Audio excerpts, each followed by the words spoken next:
વનસ્પતિઓ પાસે એક વરદાન છે, તેઓ પ્રકાશ સંશ્લેષણ કરી શકે છે, જેથી કરીને આપણને ઓક્સિજન મળે છે, વાતાવરણમાંથી CO2 ઓછો થાય છે, સૂર્યપ્રકાશ આપણી પૃથ્વી ઉપર આપણા પોષણ ચક્રમાં પ્રવેશ કરે છે. તો એવું જ એક ચેપ્ટર છે ઉચ્ચ કક્ષાની વનસ્પતિઓમાં પ્રકાશ સંશ્લેષણ, જેમાં વનસ્પતિઓ પ્રકાશ સંશ્લેષણ કેવી રીતે કરે છે, તેમાં તેને શેની જરૂર છે તેના વિશે અભ્યાસ કરીશું. પ્રસ્તાવના ફોટોસિન્થેસિસ એટલે શું, એમાં જે હિસ્ટ્રી આપેલી છે તેની વાત કરીશું. પ્રકાશ પ્રક્રિયા કેવી રીતે થાય છે, અંધકાર પ્રક્રિયા કેવી રીતે થાય છે, તમામ વાત આપણે કરીશું. આ ચેપ્ટર ભણ્યા પછી તમને ક્વેશ્ચન થાય કે તમને નોટ્સ ક્યાંથી મળશે, તો ભાઈ નોટ્સ માટે તમારે PWF ડાઉનલોડ કરવાની છે, મોબાઈલ નંબર અને OTP એડ કરવાના છે, બેચ નેમ શોધવાનું છે. બેચનું નેમ છે દીકરા one shot plus MCQ 11th Gujarat board, જ્યાં તમને આની નોટ્સ મળવાની છે. સ્ટાર્ટ કરીએ. તો પ્રકાશ સંશ્લેષણ,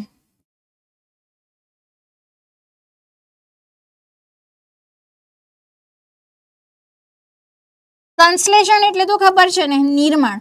પ્રકાશની હાજરીમાં કાર્બોદિતોનું નિર્માણ થાય છે, જેને આપણે શું કહીએ છીએ દીકરા, જેને આપણે પ્રકાશ સંશ્લેષણ કહીએ છીએ. તો પ્રકાશ સંશ્લેષણમાં શું થાય છે, તો કાર્બન ડાયોક્સાઇડ, પાણી અને સૂર્યપ્રકાશની હાજરીમાં પ્રકાશ સંશ્લેષણ થકી વનસ્પતિ શું બનાવે છે, સુગર એટલે કે શર્કરા બનાવે છે. પૃથ્વી ઉપર ઉર્જાનો સ્ત્રોત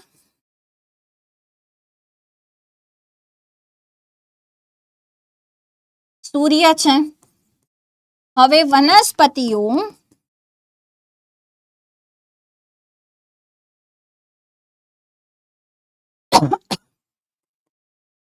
સૂર્ય ઉર્જાનો વપરાશ કરે છે અને તેને રાસાયણિક ઉર્જામાં ફેરવે છે.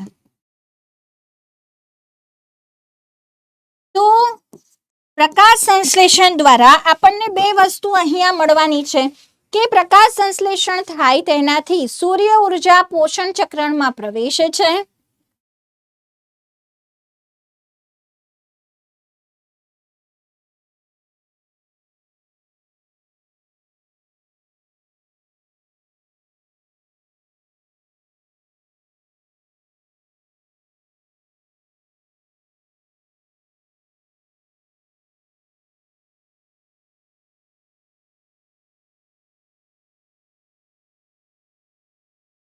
આપણે કહી શકીએ આહાર શૃંખલામાં પ્રવેશ થાય છે.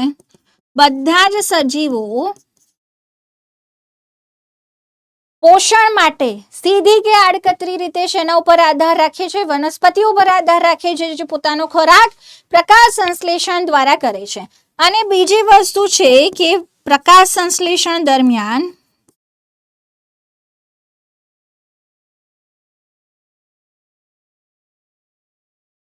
ઓક્સિજન મુક્ત થાય છે.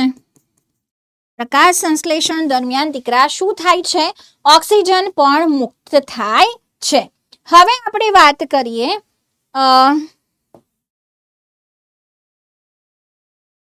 એના ઐતિહાસિક અહેવાલોની. તો સૌથી પહેલા આપણને કીધું છે કે પ્રયોગ, જેમાં એવું સમજવામાં આવ્યું કે પ્રકાશ અને હરિત દ્રવ્ય બંને પ્રકાશ સંશ્લેષણ માટે ખૂબ અગત્યના છે. તો ભાઈ એક કુંડાવાળો પ્લાન્ટ લીધો,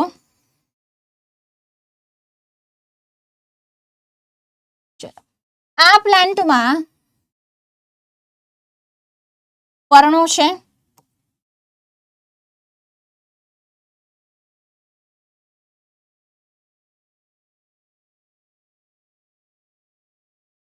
કેવા પર્ણો છે, તો આ પર્ણોને આપણે વેરીગેટેડ લીવ્સ કહીશું. કાબરચિત્રા પર્ણો તમે જોયા હશે, જેમાં અમુક ભાગમાં લીલું પદાર્થ હોતો નથી. તો આ વેરીગેટેડ લીવ્સ વાળો પ્લાન્ટ લીધેલો હતો. હવે શું કર્યું કે એક પર્ણ ઉપર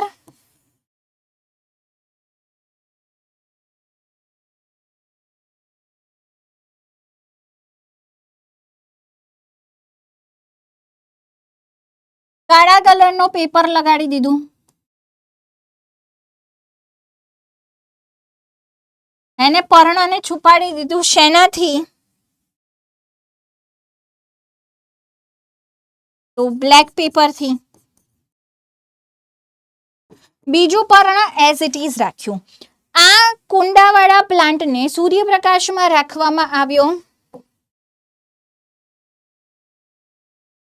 તો હવે શું થયું? થોડા સમય બાદ, થોડા કલાક બાદ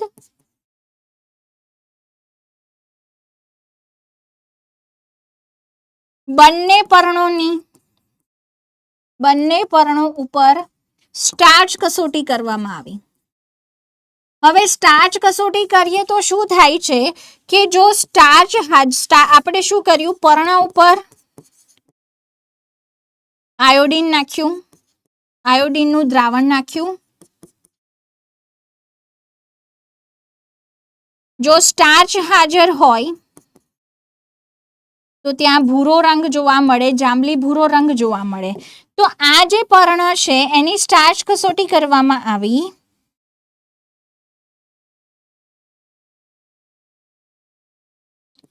તો જ્યાં યલો ભાગ હતા એને છોડીને બધી જગ્યાએ આપણને ભૂરો રંગ મળ્યો. રાઈટ. તો એનો અર્થ શું થયો કે જ્યાં ગ્રીન પાર્ટ નથી ત્યાં પ્રકાશ સંશ્લેષણ નથી થઈ રહ્યો, જે ગ્રીન ભાગ છે એમાં જ પ્રકાશ સંશ્લેષણ થાય છે. તો આનાથી ખબર પડી કે હરિત દ્રવ્ય પ્રકાશ સંશ્લેષણ માટે જરૂરી છે. સેકન્ડ જે લીફ હતું એની અંદર કાળા પેપરથી આપણે એને ઢાંકી દીધું હતું.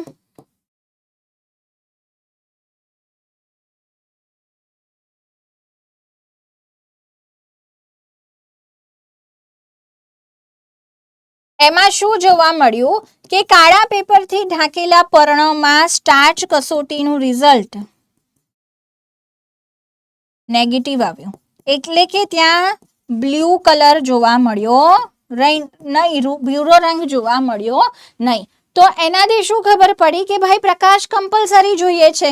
જો આપણે કોઈ રીતે પ્રકાશ ન આપીએ વનસ્પતિને તો પ્રકાશ સંશ્લેષણ થશે નહીં. તો આનાથી ખબર પડી કે પ્રકાશ જરૂરી છે પ્રકાશ સંશ્લેષણ કરવા માટે. હવે નેક્સ્ટ વૈજ્ઞાનિક છે મોલ.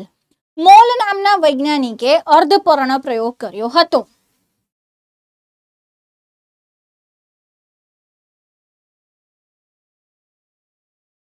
હવે મોલે પોતાના અર્ધપર્ણ પ્રયોગમાં શું કર્યું? એ પ્લાન્ટ લીધો, એનું પર્ણ છે એ પર્ણ એઝ ઇટ ઇઝ પ્લાન્ટ સાથે ઇન્ટેક્ટ જ છે. આ પર્ણનો અડધો ભાગ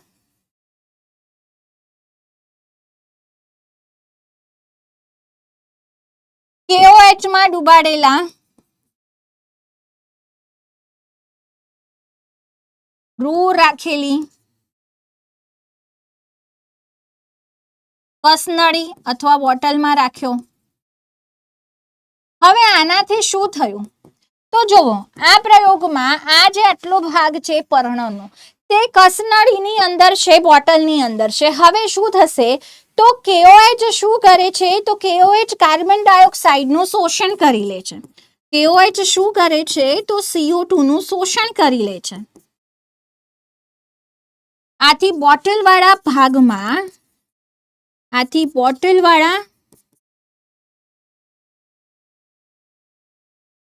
પર્ણના ભાગને CO2 મળશે નહીં. હે ને? બોટલ વાળો પર્ણનો જે ભાગ છે ત્યાં કાર્બન ડાયોક્સાઇડ જશે નહીં. તો હવે શું થયું? તો પછી સ્ટાર્ચ કસોટી કરવામાં આવી.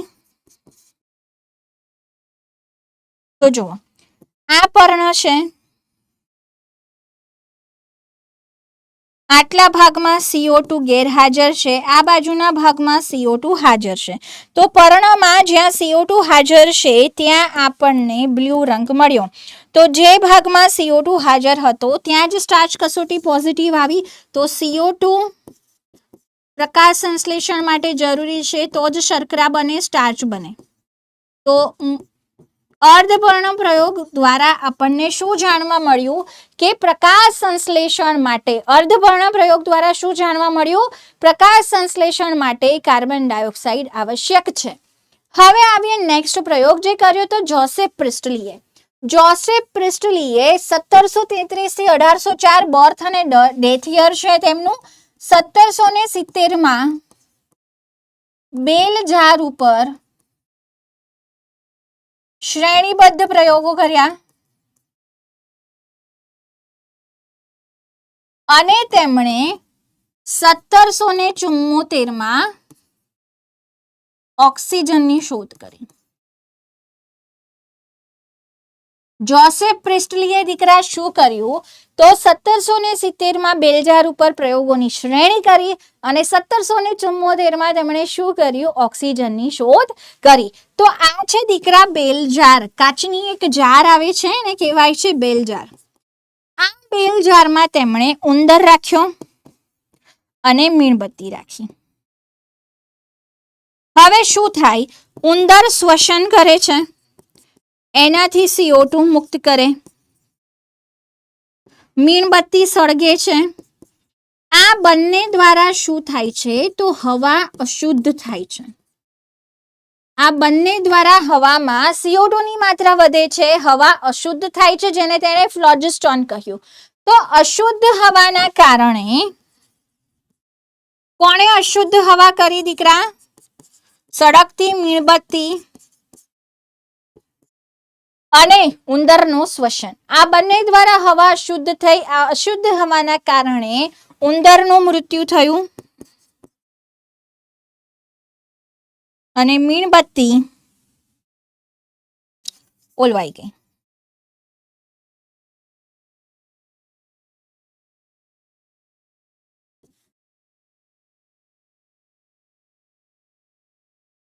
રાઈટ.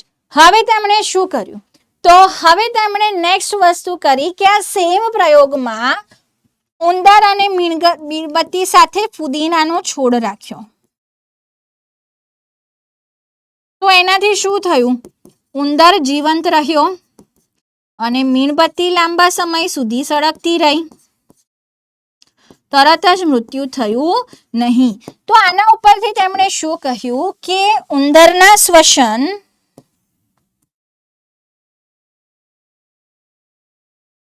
તથા સળગતી મીણબત્તી દ્વારા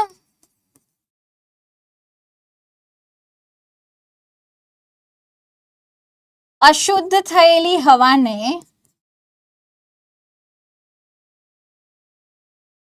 વનસ્પતિ શું કરશે તો વનસ્પતિ શુદ્ધ કરે છે. જ્યારે પ્લાન્ટ રાખવામાં આવ્યો તો પ્લાન્ટ પ્રકાશ સંશ્લેષણ કરશે. પ્રકાશ સંશ્લેષણથી જે ઓક્સિજન ઉત્પન્ન કરશે, આ ઓક્સિજન મીણબત્તી સળગવા અને ઉંદરના શ્વસન માટે જરૂરી છે. તો બંને વસ્તુને ફરક પડ્યો. ઉંદર જીવંત પણ રહ્યો અને મીણબત્તી લાંબા સમય સુધી સળગતી પણ રહી. તો સૌથી પહેલા જોસેફ પ્રિસ્ટલીએ કીધું હતું કે જે વનસ્પતિ છે તે ઓક્સિજન ઉત્પન્ન કરે છે પ્રકાશ સંશ્લેષણમાં, જેથી અશુદ્ધ હવા ફ્લોજિસ્ટોન ડિફ્લોજિસ્ટોન થશે, અશુદ્ધ હવા શુદ્ધ થશે. હવે નેક્સ્ટ ઇન્જિન હાઉસ છે. તો જેન ઇન્જિન હાઉસ એમણે બે વસ્તુ કરી. એક તો એમણે શું કર્યું કે પ્રિસ્ટલીનો જ પ્રયોગ રિપીટ કર્યો અને પ્રિસ્ટલીનના પ્રયોગમાં આખું જે સેટઅપ છે પ્લાન્ટ, ઉંદર અને મીણબત્તીનું, એણે સૂર્યપ્રકાશમાં રાખ્યું અને ડાર્કમાં રાખ્યું. તો એમણે જોયું કે સૂર્યપ્રકાશની હાજરીમાં જ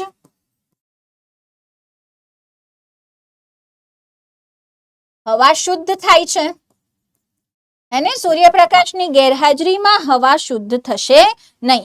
હવે તેમણે શું કર્યું? સેકન્ડ પ્રયોગ. તો એમણે જલજ વનસ્પતિ લીધી, હાઇડ્રીલા. હવે હાઇડ્રીલા ઉપર આવી રીતે એમણે કોનિકલ ફ્લાસ્ક રાખ્યો અને એના ઉપર એમણે ટ્યુબ રાખી, શુગર ટ્યુબ. તો એમણે જોયું કે ફક્ત સૂર્યપ્રકાશની હાજરીમાં જ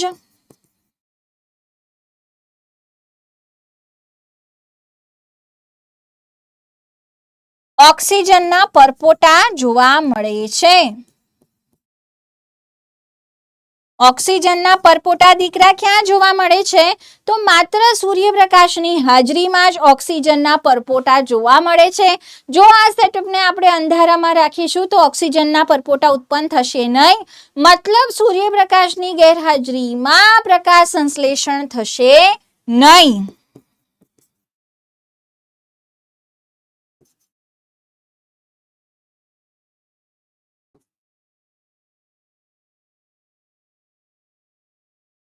ચલો હવે ઇન્જિન હાઉસ પછી કોણ આવ્યું? તો ભાઈ જુલિયસ વોન સેચ. યર આપ્યું છે 1854 માં. તેમણે શું કીધું? એમણે કીધું કે લીલી વનસ્પતિઓ છે તે પ્રકાશ સંશ્લેષણ કરે છે. એના માટે કોઈ લીલો પદાર્થ જરૂરી છે જેને આપણે હવે હરિતદ્રવ્ય ક્લોરોફિલ કહીએ છીએ. આ ક્લોરોફિલ વનસ્પતિના કોષોમાં ક્યાં આવેલો છે? તો સ્પેસિફિક કોષોમાં, મધ્યપર્ણ પેશીમાં, સ્પેસિફિક અંગિકામાં આવેલ છે. આ અંગિકાનું નામ શું છે બેટા? હરિતકણ. તો તેમણે પુરાવા સાથે સાબિત કર્યું કે જ્યારે વનસ્પતિ વૃદ્ધિ પામે છે ત્યારે તે શું બનાવે છે? પ્રકાશ સંશ્લેષણ દ્વારા શર્કરા, ગ્લુકોઝ બનાવે છે. ગ્લુકોઝનું સ્ટોરેજ કેવી રીતે થાય છે? તો ગ્લુકોઝ સ્વરૂપમાં સ્ટોર ન થાય, સ્ટોરેજ પોલિમર સ્વરૂપમાં થાય, જેમ કે પ્રાણીઓમાં ગ્લાયકોજન અને વનસ્પતિમાં સ્ટાર્ચ. તો વનસ્પતિઓ છે તો સ્ટાર્ચ સ્વરૂપે ગ્લુકોઝનો સંગ્રહ કરે છે. અભ્યાસ પરથી જાણી શકાયું કે લીલો પદાર્થ જેને ક્લોરોફિલ હરિતદ્રવ્ય કહીએ છીએ તે વનસ્પતિમાં એક વિશિષ્ટ અંગિકા આવેલી છે, તેમાં હાજર છે, દેટ ઇઝ હરિતકણ. અને તેમણે જણાવ્યું કે લીલા ભાગમાં જ ગ્લુકોઝ બને છે અને ગ્લુકોઝ કેવી રીતે સંગ્રહ પામે છે? સ્ટાર્ચ સ્વરૂપે. સચ સ્ટાર્ચ આવી રીતે લર્ન કરવાનું. સ્ટાર્ચ વાળી વાત કોણે કહી હતી? Julius von સેચ. સ્ટાર્ચ વાળી વાત દીકરા કોણે કહી હતી? Julius von Sachs. હવે આગળ આવીએ. નેક્સ્ટ ટી.ડબલ્યુ. એન્જલમેન 1843 થી 1903 બર્થ અને ડેથ યર અગેન આપ્યું છે. તો તેમણે શું કર્યું બેટા કે હરિત લીલ ક્લેડોફોરા ઉપર પ્રયોગ કર્યા.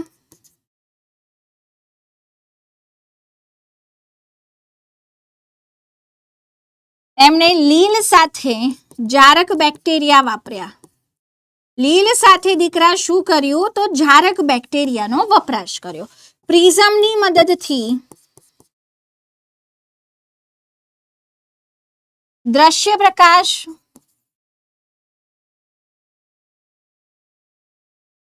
ને વિભાજિત કર્યું. અને હવે જુઓ શું થશે કે સપોઝ આ પ્રિઝમ છે,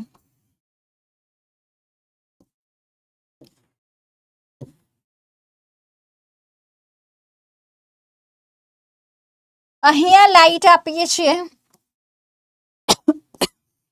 તો આપણને ખબર છે કે પ્રિઝમ શું કરે છે? તો પ્રિઝમ એને વિભાજિત કરે છે અલગ અલગ રંગમાં.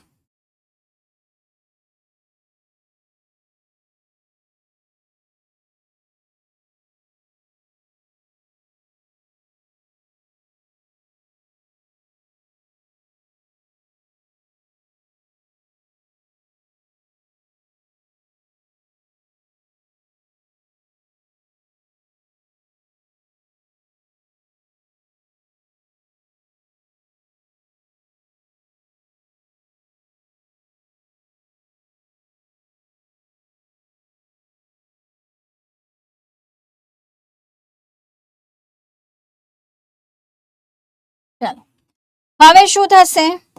તો દ્રશ્ય પ્રકાશ 7 કલરમાં વિભાજિત થશે.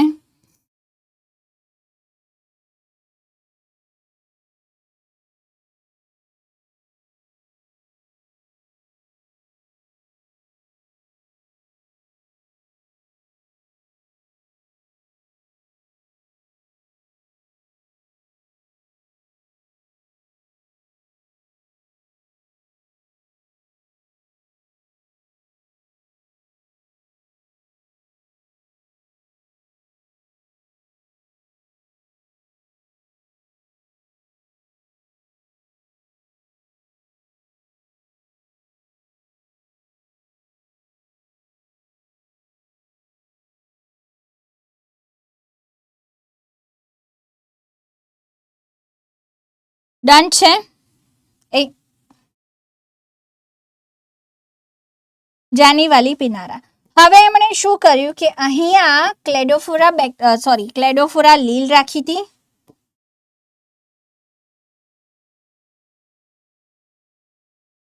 અને એની બાજુના બોક્સમાં જારક બેક્ટેરિયા રાખ્યા હતા.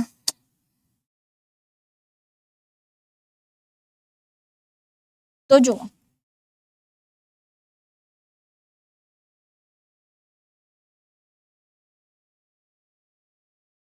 આ લીલ છે અને અહીંયા બેક્ટેરિયા છે.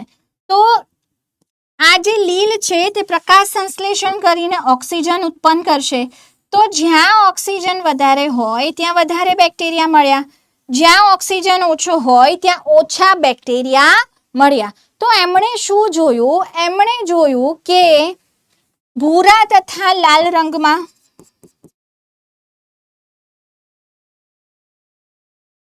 વધુ પ્રકાશ સંશ્લેષણ થાય છે, વધુ ઓક્સિજન ઉત્પન્ન થાય છે, જેથી જારક બેક્ટેરિયાની વૃદ્ધિ વધુ થશે. તેમણે શું નોટિસ કર્યું કે જે લાઇટમાં વધારે પ્રકાશ સંશ્લેષણ થાય, દ્રશ્ય પ્રકાશના 7 રંગમાંથી જે રંગમાં વધારે પ્રકાશ સંશ્લેષણ થાય ત્યાં વધારે ઓક્સિજન થાય, જ્યાં વધારે ઓક્સિજન દેખાય ત્યાં વધારે માત્રામાં જારક બેક્ટેરિયાની વૃદ્ધિ થશે. તો આને દીકરા શું કહેવાય છે? તો આને પ્રકાશ સંશ્લેષણનો સક્રિય વર્ણપટ કહેવાય છે.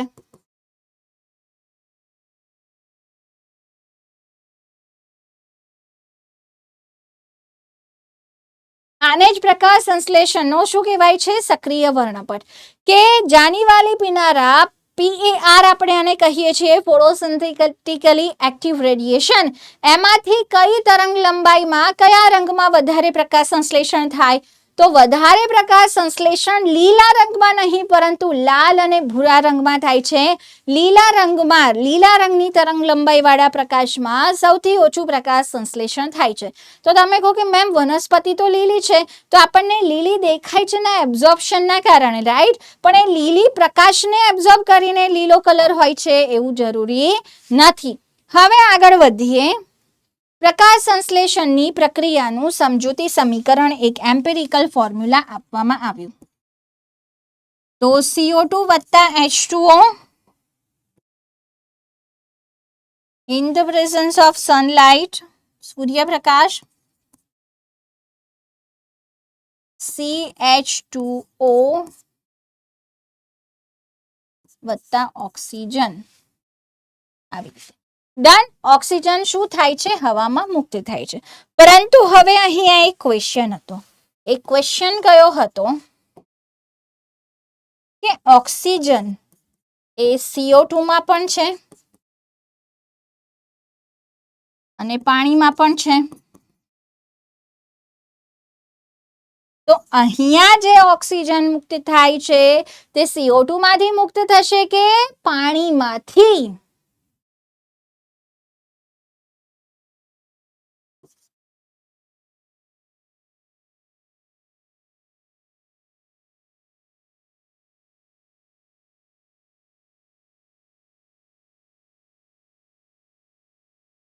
તો હવે વૈજ્ઞાનિકો આના આન્સર શોધવા લાગ્યા. તો ભાઈ આપણે આવ્યા નીલ નામના વૈજ્ઞાનિક, જે એક સૂક્ષ્મ જીવ વૈજ્ઞાનિક હતા, માઇક્રોબાયોલોજિસ્ટ હતા.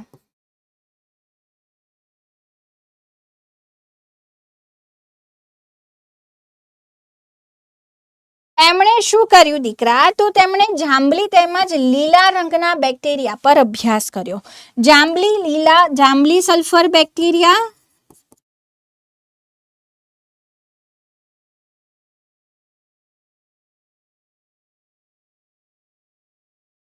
અને લીલા સલ્ફર બેક્ટેરિયા. હવે આ બેક્ટેરિયા પ્રકાશ સંશ્લેષી છે. આ બેક્ટેરિયા દીકરા શું છે? પ્રકાશ સંશ્લેષી છે. પરંતુ તેઓ ઓક્સિજન ઉત્પન્ન કરતા નથી. આ બેક્ટેરિયા પ્રકાશ સંશ્લેષી છે પરંતુ તેઓ શું નથી ઉત્પન્ન કરતા દીકરા? ઓક્સિજન ઉત્પન્ન કરતા નથી. કારણ કે અહીંયા ઇલેક્ટ્રોન તથા પ્રોટોન દાતા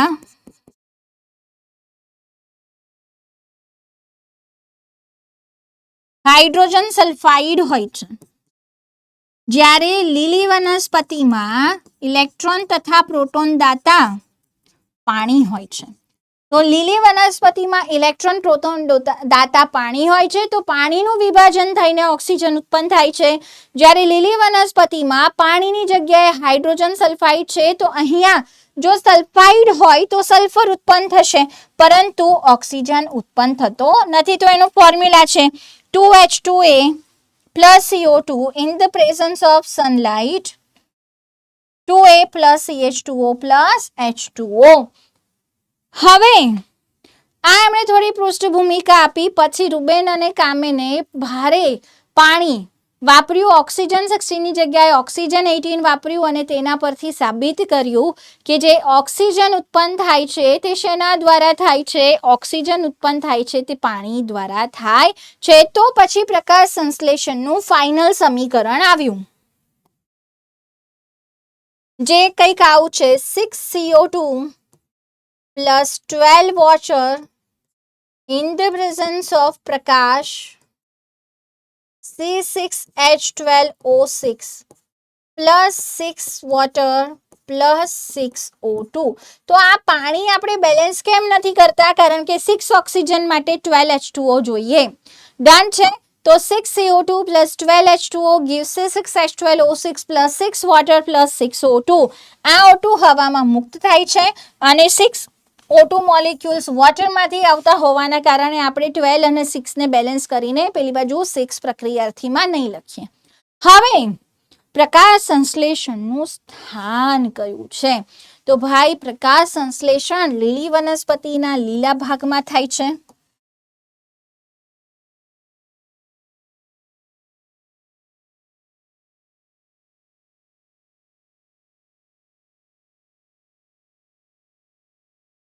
હવે પર્ણ સપોઝ છે તો એમાં મધ્ય પર્ણ પેશી છે. આ મધ્ય પર્ણ પેશીમાં હરિત કણો આવેલા છે. તો મધ્ય પર્ણ પેશીમાં આવેલા હરિત કણોમાં પ્રકાશ સંશ્લેષણ થાય છે. અંગિકા કઈ છે કોષોની? તો ભાઈ હરિત કણો છે ને, પ્રકાશ સંશ્લેષી વનસ્પતિમાં જ હોય. આપણામાં હરિત કણ હોત તો આપણે બી જાદુની જેમ ધૂપ કરતા ને ખાવાનું મળી જતું. આટલી બધી મહેનત જ ન કરવી પડતી. હે, ખાવા માટે કમાવાનું હોય, કમાવાની મહેનત ન કરવી પડતી. માણસો બધા આળસુ થઈ જતા. તો આપણી પાસે આ વરદાન નથી, આપણા કોષોમાં હરિત કણ નથી, એટલે આપણે ખોરાક ગ્રહણ કરવો પડે છે. એની માટે મહેનત કરવી પડે છે.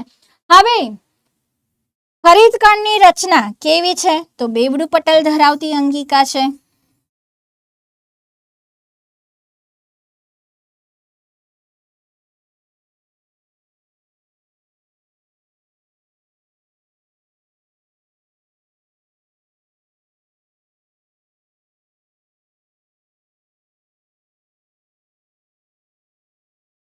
આપણે કોષવાળામાં ઓલરેડી ભણેલા છીએ, ખાલી લેબલ કરી દઈએ.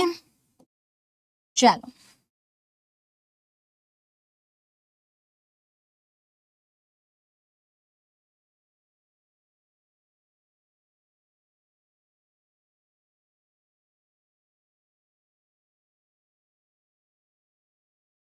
તો આ બાહ્ય પટલ છે,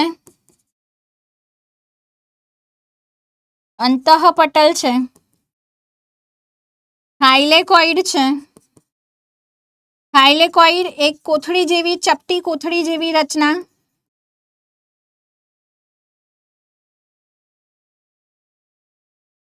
અને જેની અંદરની તરફ શું આવેલું છે? હરિત દ્રવ્ય આવેલું છે.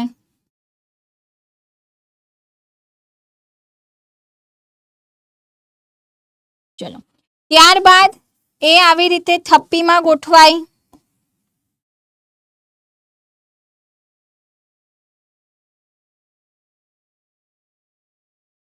આ રચનાને શું કહેવાય? તો ગ્રેના કહેવાય.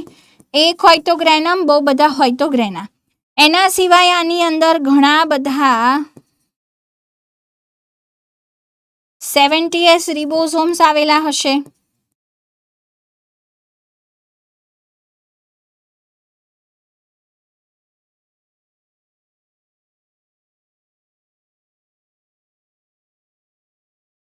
સ્ટાર્ચ બને છે તો સ્ટાર્ચનો સંગ્રહ થાય છે.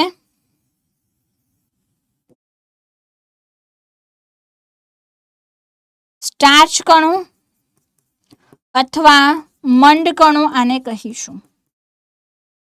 અને સાથે સાથે ચરબીયુક્ત કણિકાઓ જોવા મળે છે, જેને મેદ બિંદુ કહેવાય છે. મેદ બિંદુ શું કરે છે દીકરા? મેદબિંદુ ચરબીનો સંગ્રહ કરે છે. મેદબિંદુ શું કરે છે બેટા? મેદબિંદુ ચરબીનો સંગ્રહ કરે છે.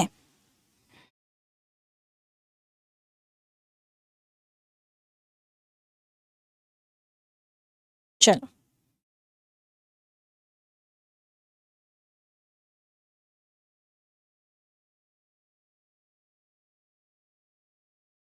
હવે આપણને બીજી એક વસ્તુ કીધી છે કે સપોઝ આપણો કોષ હોય,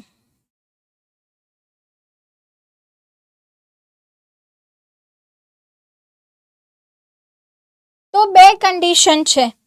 ઓછો સૂર્યપ્રકાશ હોય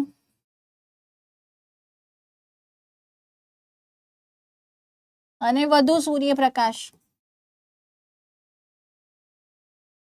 તો કોષની અંદર હરિતકણની ગોઠવણી કેવી હશે? તો જ્યારે ઓછો સૂર્યપ્રકાશ હોય તો વધુ પ્રકાશ સંશ્લેષણ કરવા, વધુ સૂર્ય ઉર્જાને ગ્રહણ કરવા આવી રીતે સપાટીને સમાંતરે હરિતકણો ગોઠવાય.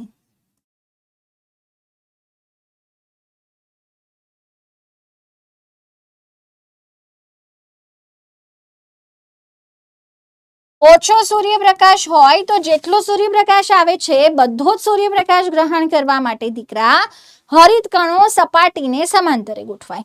જ્યારે વધુ સૂર્યપ્રકાશ હોય તો તેઓ એક્સપોઝ સરફેસ ઓછી રાખશે, તો આવી રીતે સપાટીને લંબ અક્ષે ગોઠવાશે.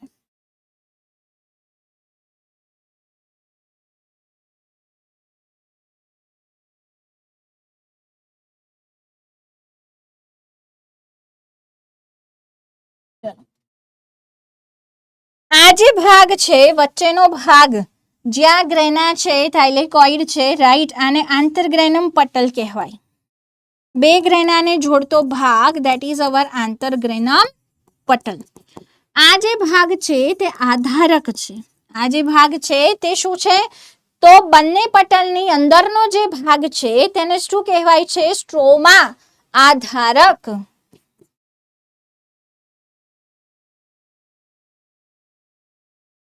સ્ટ્રોમા અંધકાર પ્રક્રિયા માટેના ઉત્સેચકો ધરાવે છે.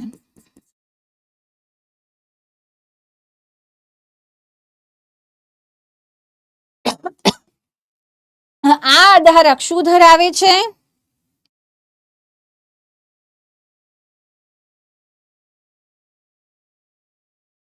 અંધકાર પ્રક્રિયા માટેના ઉત્સેચકો. અંધકાર પ્રક્રિયા એટલે જૈવ સંશ્લેષણ તબક્કો, CO2 સ્થાપન,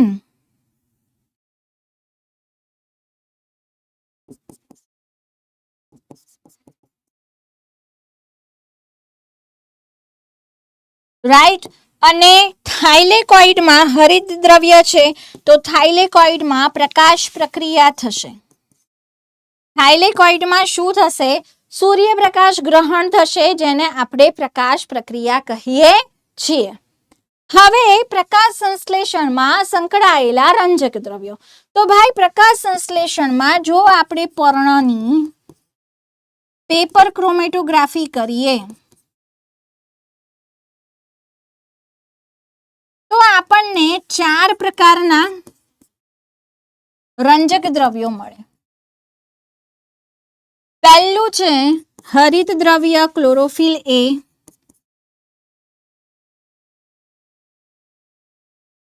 બીજું છે ક્લોરોફિલ બી, ત્રીજું છે કેરોટીન અને ચોથું છે ઝેન્થોફિલ. શું 4 નો કલર સેમ હોય છે? ના. આ ભૂરાશ પડતા વાદળી લીલા રંગનું છે, ઘેરા લીલા રંગનું. ક્લોરોફિલ બી જે છે તે પીળાશ પડતા પીળા લીલા રંગનું, પીળાશ.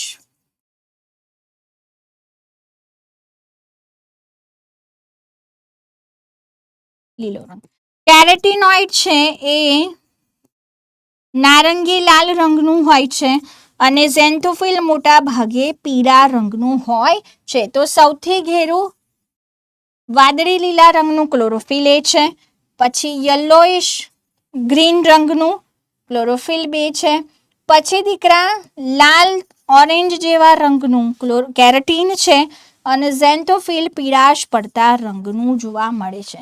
તો જ્યારે આપણે પેપર ક્રોમેટોગ્રાફી કરીએ પ્રકાશ સંશ્લેષણ સાથે સંકળાયેલા રંજક દ્રવ્યો માટે કોની પેપર ક્રોમેટોગ્રાફી? પર્ણના નિતારની. તો આપણને 4 પ્રકારના રંજક દ્રવ્યો જોવા મળે છે, જેમાંથી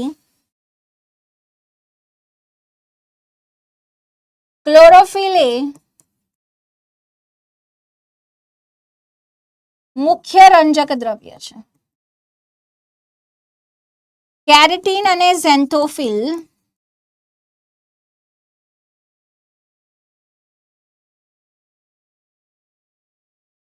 સહાયક રંજક દ્રવ્યો છે. હવે આ શું કરશે? સહાયક રંજક દ્રવ્યો શું કરે? તો તે ક્લોરોફિલ એ સિવાય, ક્લોરોફિલ એ અમુક તરંગ લંબાઈને શોષે છે, તો ક્લોરોફિલ એ સિવાયની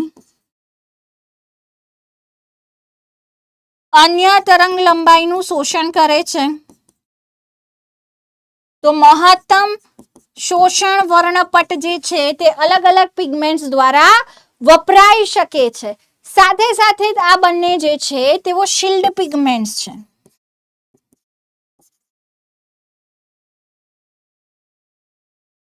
તેઓ પ્રકાશની વધુ તીવ્રતાએ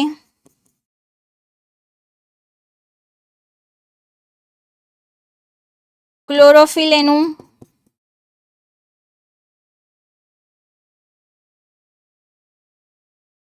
નુકસાનથી બચાવે છે. જો વધારે તીવ્રતા હોય પ્રકાશની તો ક્લોરોફિલ એનું ઓક્સિડેટિવ ડેમેજ થઈ શકે છે. તો ક્લોરોફિલ એને એ ઓક્સિડેટિવ ડેમેજથી બચાવનારા કોણ છે? તો આપણા શિલ્ડ પિગમેન્ટ છે, કેરોટીનોઇડ છે, કેરોટીન અને ઝેન્થોફિલ છે. હવે આપણને એક ગ્રાફ આપ્યો છે કે આ જે બધા પિગમેન્ટ્સ છે દીકરા, તો પહેલું આપણે જોઈએ ક્લોરોફિલ એ. તો આ મુખ્ય રંજક દ્રવ્ય છે એ કેવી રીતે ખબર પડી? તો જો આ ક્લોરોફિલ બી છે, રાઈટ. પછી ક્લોરોફિલ એ જોઈએ તો દીકરા આ જે છે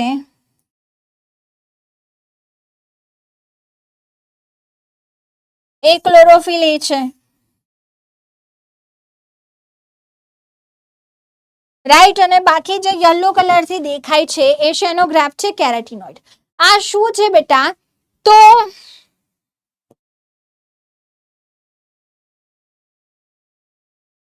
પ્રકાશ સંશ્લેષણ સાથે સંકળાયેલા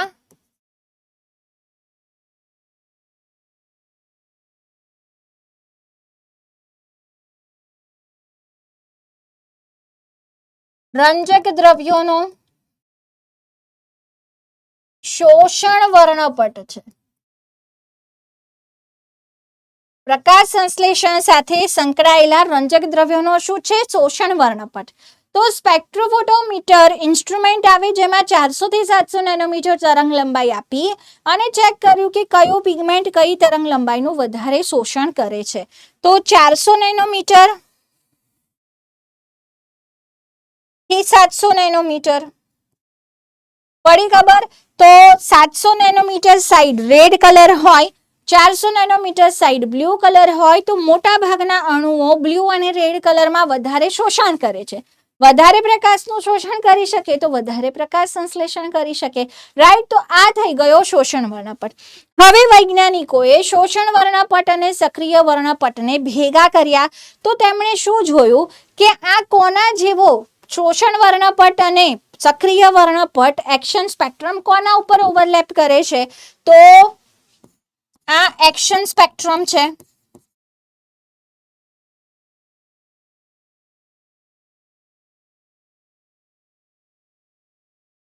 તો સક્રિય વર્ણપટ કોના ઉપર ફિટ બેસે છે? તો ક્લોરોફિલ એ સાથે મેચ થાય છે.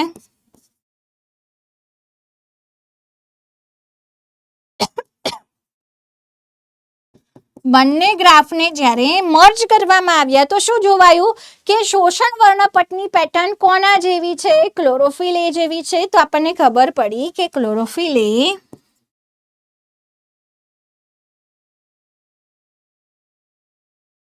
મુખ્ય રંજક દ્રવ્ય છે, રાઈટ. હવે નેક્સ્ટ છે પ્રકાશ રાસાયણિક પ્રક્રિયા અથવા પ્રકાશ પ્રક્રિયા. પ્રકાશ પ્રક્રિયા એટલે શું? તો ભાઈ પ્રકાશની હાજરીમાં, સૂર્યપ્રકાશની હાજરીમાં વનસ્પતિ પોતાનું શું કરે છે? તો ખોરાક બનાવે છે. કેવી રીતે? તો સૌથી પહેલા તો સૂર્યપ્રકાશ દ્વારા વનસ્પતિમાં સૂર્ય ઉર્જાનું શોષણ થાય તો વનસ્પતિ એટીપી તથા NADPH2 બનાવશે. આ સંચયી ઉર્જા છે. પ્રકાશ સંશ્લેષણ દ્વારા આ નિપજ મળે છે. આ નિપજનો ઉપયોગ CO2 સ્થાપનમાં થશે. ધેટ ઇઝ અંધકાર પ્રક્રિયા.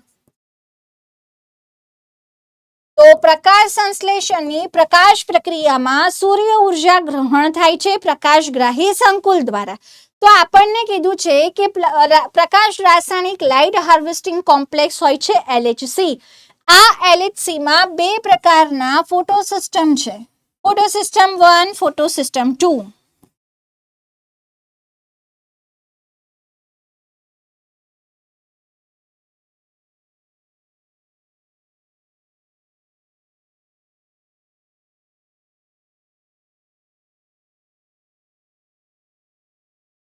प्रकाश प्रक्रिया तंत्र और प्रकाश तंत्र 1, प्रकाश तंत्र 2. આ બંને ફોટો સિસ્ટમના નામ કેવી રીતે આવ્યા છે? તો તેમના કાર્યની ક્રમિકતાના આધારે નહીં, તેમના સંશોધનના આધારે નામ પાડવામાં આવ્યા છે.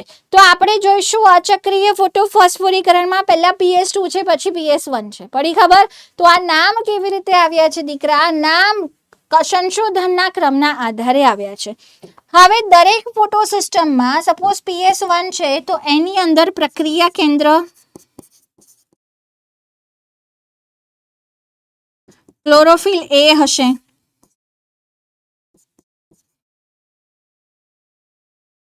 આ ક્લોરોફિલ A દીકરા P700 છે.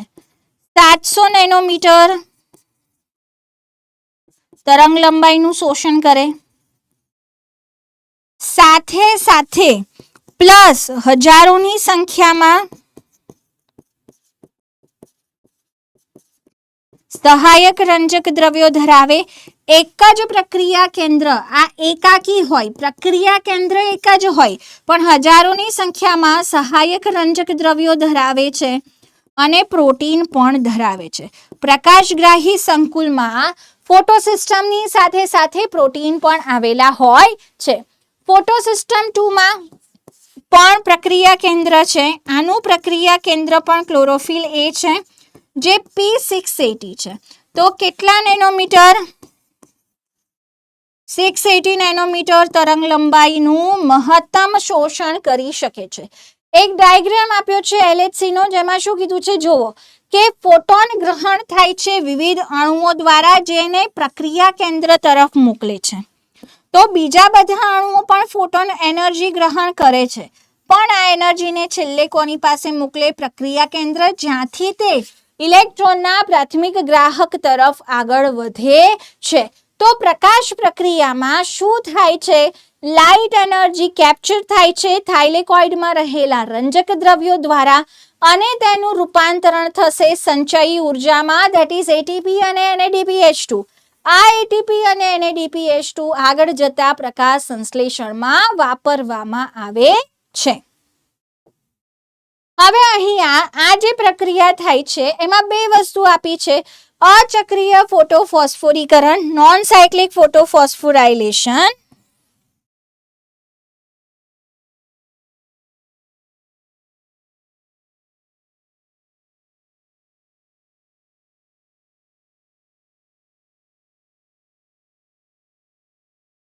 Non cyclic ફોટોફોસ્ફોરાઇલેશન.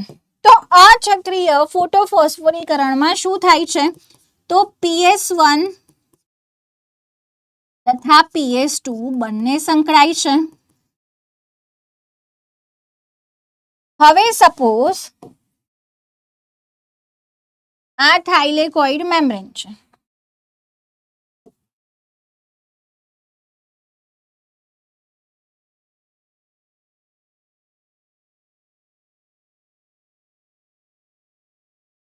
નીચેનો ભાગ છે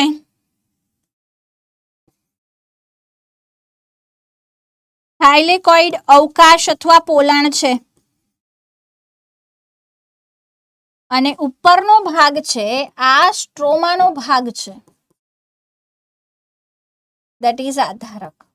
ઉપરનો જે ભાગ છે તે શેનો ભાગ છે? સ્ટ્રોમાનો ભાગ છે, દેટ ઇઝ આધારક. તો સૌથી પહેલા શું થશે? અહીંયા ફોકસ કરો.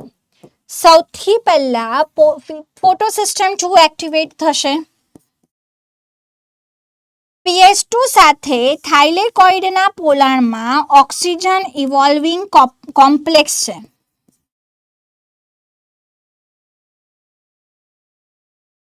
જે શું કરે છે? તો જે લાઇટની હાજરીમાં પાણીનું પ્રકાશ પ્રેરિત વિચ્છેદન કરે છે અને ઓક્સિજન મુક્ત કરે છે. તો ભાઈ સૌથી પહેલા તો ફોટોસિસ્ટમ 2 જ્યાં હાજર હોય ત્યાં પાણીનું શું થાય છે? તો પ્રકાશ પ્રેરિત વિચ્છેદન થાય છે, જેનાથી પ્રોટોન મુક્ત થાય છે, ઇલેક્ટ્રોન મુક્ત થાય છે અને ઓક્સિજન. તો આપણને પૂછે કે પ્રકાશ સંશ્લેષણમાં ઓક્સિજન મુક્તિ ક્યાં થાય છે? થાઇલેકોઇડના પોલાણમાં. પછી તે પ્રસરે છે આગળ હરિતકણમાંથી કોષોમાં. ડન છે. તો પ્રકાશ સંશ્લેષણ દરમિયાન ઓક્સિજન પહેલા જ સ્ટેપમાં મુક્ત થાય છે. અચક્રીય ફોટોફોસ્ફોરીકરણ, હું મતલબ અર્થ સમજાવીશ તમને. વોટ ઇઝ અચક્રીય ફોટોફોસ્ફોરીકરણ એટલે શું એ પણ સમજાવીશ, ઠીક છે? ફોટોફોસ્ફોરીકરણ સમજાવવાનું હજુ બાકી છે. હું પ્રોસેસ સમજાવું પછી વર્ડ સમજાવીશ, એ મારી થોડી સ્ટાઇલ અલગ છે. હવે શું થશે અહીંયા? તો સૂર્યપ્રકાશ એબ્ઝોર્બ થશે ફોટોસિસ્ટમ 2 દ્વારા.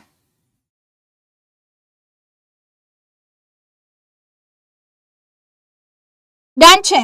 ફોટોસિસ્ટમ 2 સૂર્ય ઉર્જાને ગ્રહણ કરશે તો એનો ઇલેક્ટ્રોન ઉત્તેજિત થશે. ઇલેક્ટ્રોન ઉત્તેજિત થઈ બાહ્ય કક્ષામાં જાય છે. આ ઇલેક્ટ્રોન હવે ઇલેક્ટ્રોન ગ્રાહી અણુ પાસે આવશે. આ ઇલેક્ટ્રોન કોની પાસે આવશે દીકરા? આ ઇલેક્ટ્રોન ઇલેક્ટ્રોન ગ્રાહી અણુ પાસે આવશે. આ ઇલેક્ટ્રોન પ્રાથમિક ઇલેક્ટ્રોન ગ્રાહી અણુ એને પ્લાસ્ટોક્વિનોન પાસે લઈ જશે. પ્લાસ્ટોક્વિનોનમાં ઇલેક્ટ્રોન તો ગયો છે, એ અહીંયાથી H+ પણ ગ્રહણ કરશે અને એ બની જશે રિડ્યુસ પ્લાસ્ટોક્વિનોન. એ શું બની જશે? Reduce plastoquinone. What is PQ? પ્લાસ્ટોક્વિનોન.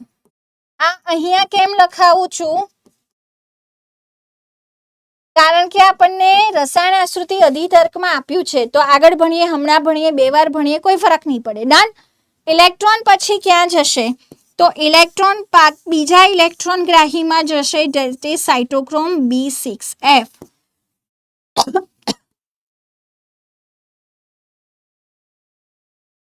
જ્યારે ઇલેક્ટ્રોન સાઇટોક્રોમ B6F માં જશે ત્યારે શું થશે? H+ અહીંયા જતા રહેશે થાઇલેકોઇડના પોલાણમાં. જે H+ એણે સ્ટ્રોમામાંથી ગ્રહણ કર્યો તે ક્યાં જતો રહ્યો? થાઇલેકોઇડના પોલાણમાં. સાઇટોક્રોમ B6F થી ઇલેક્ટ્રોન પ્લાસ્ટોસાઇનિનમાં જશે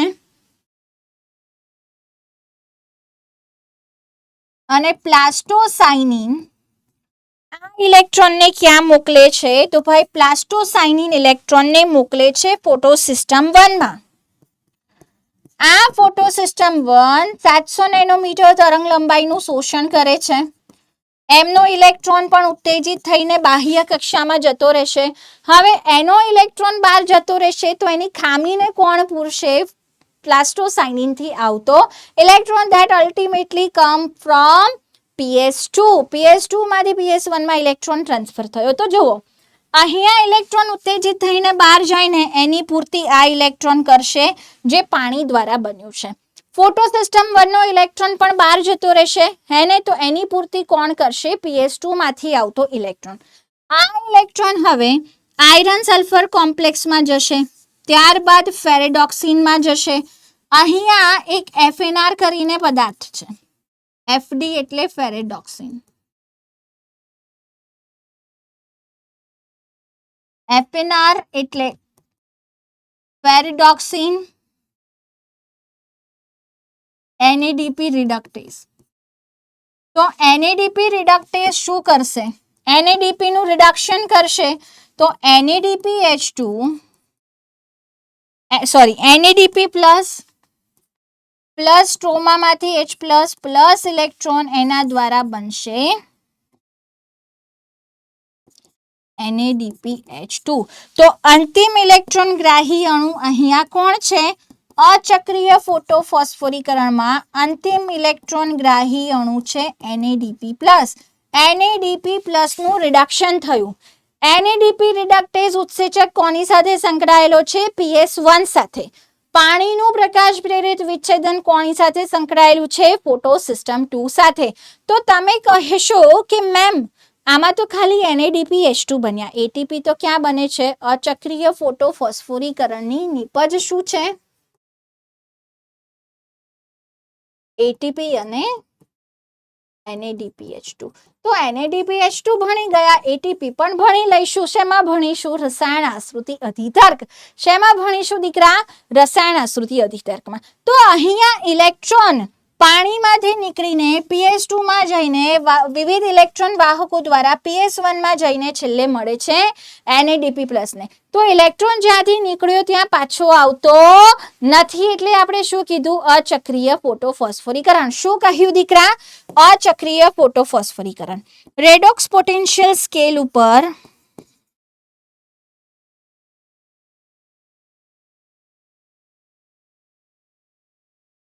આને Z સ્કીમ કહેવાય છે। ઇલેક્ટ્રોનનું વહન આવી રીતે થાય છે, રાઈટ? તો અધોગામી, ઉર્ધ્વગામી, અધોગામી, ફરીથી NADP પ્લસમાં ઉર્ધ્વગામી થાય છે। તો આ અધોગામી ઉર્ધ્વગામી વહનના કારણે આપણે આને શું કહીએ છીએ દીકરા? Z સ્કીમ કહીએ છીએ। તો આપણને NCERT માં ડાયાગ્રામ આપ્યો છે। ઓકે, પ્રકાશતંત્ર 2 છે, પહેલા લાઇટ ગ્રહણ થશે, પ્રકાશતંત્ર 2 માં ઇલેક્ટ્રોન પરિવહન તંત્રમાં જશે। મેં તમને કીધું પ્લાસ્ટોક્વિનોન, પ્લાસ્ટોસાઇનિન, સાઇટોક્રોમ B6F જે છે તે ઇલેક્ટ્રોન પરિવહન તંત્ર બનાવે છે।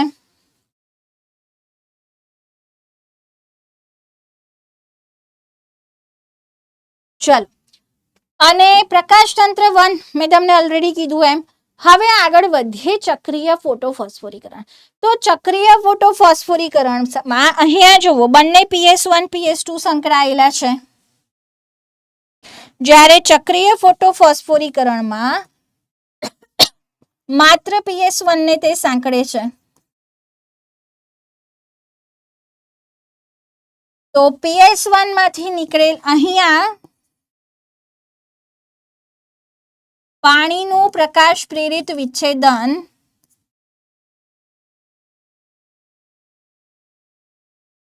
થતું નથી। આની નિપજ શું છે?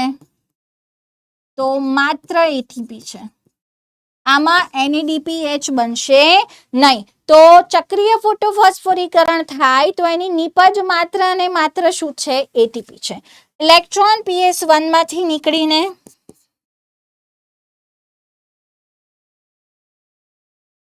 પ્લાસ્ટોક્વિનોન, સાઇટોક્રોમ B6F, પ્લાસ્ટોસાઇનિન દ્વારા પાછો PS1 માં આવે છે।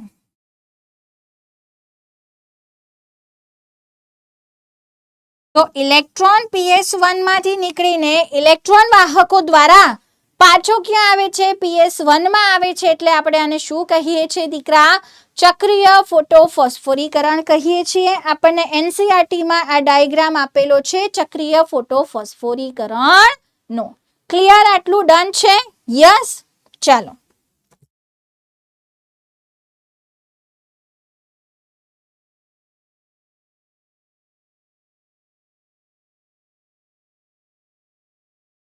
હવે આપણે ઇલેક્ટ્રોન પરિવહન તંત્ર ભણ્યા, તો ત્યાં ATP ડાયરેક્ટ લખીને આપ્યું છે। તો ઇલેક્ટ્રોન પરિવહન તંત્રમાં કેમ ડાયરેક્ટ?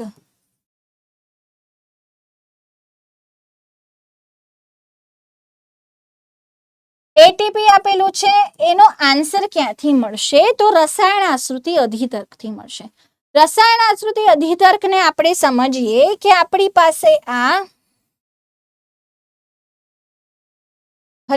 થાઇલેકોઇડ છે.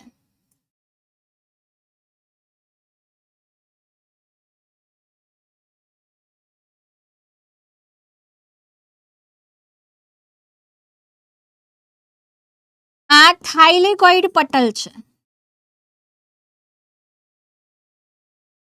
હવે જોવો, સમજો રસાયણ આશ્રિત અધિતર્ક શું કહે છે કે અહીંયા બેટા ફોટોસિસ્ટમ 1 છે, સોરી 2 છે, આ બાજુ ફોટોસિસ્ટમ 1 છે, આ PS2, આ PS1. અહીંયા ઓઈસી કોમ્પ્લેક્સ છે જેના દ્વારા બે પાણીના અણુનું વિચ્છેદન થઈ 4H પ્લસ 4 ઇલેક્ટ્રોન વત્તા ઓક્સિજન સર્જાય છે. ઇલેક્ટ્રોન જાય છે PQમાં, PQ નું રિડક્શન થશે, ઇલેક્ટ્રોન ત્યાંથી જશે સાઇટોક્રોમ B6F માં. અહીંયા H પ્લસ થાઇલેકોઇડનું પોલાણ છે ત્યાં મુક્ત થશે.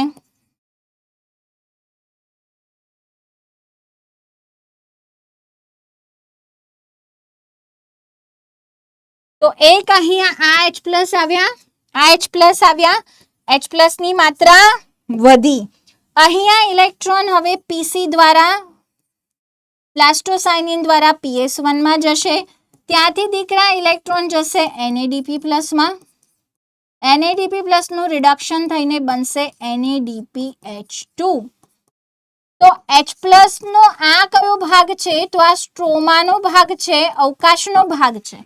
અવકાશમાં H પ્લસનો વપરાશ થયો, થાઇલેકોઇડના પોલાણમાં H પ્લસની સંખ્યા વધી, તો અહીંયા બેટા ઓછા H પ્લસ થશે, અહીંયા વધુ H પ્લસ હશે.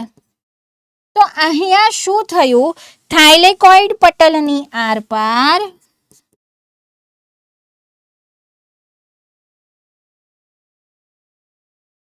પ્રોટોન ઢોળાંશ સર્જાયો. થાઇલેકોઇડ પટલની આરપાર દીકરા શું થયું?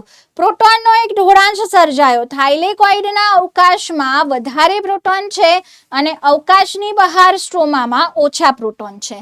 હવે થાઇલેકોઇડ અવકાશમાં H પ્લસ વધુ એટલે એની pH ઘટે. હવે આની પાસે અહીંયા F0 F1 ATPase ઉત્સેચક છે.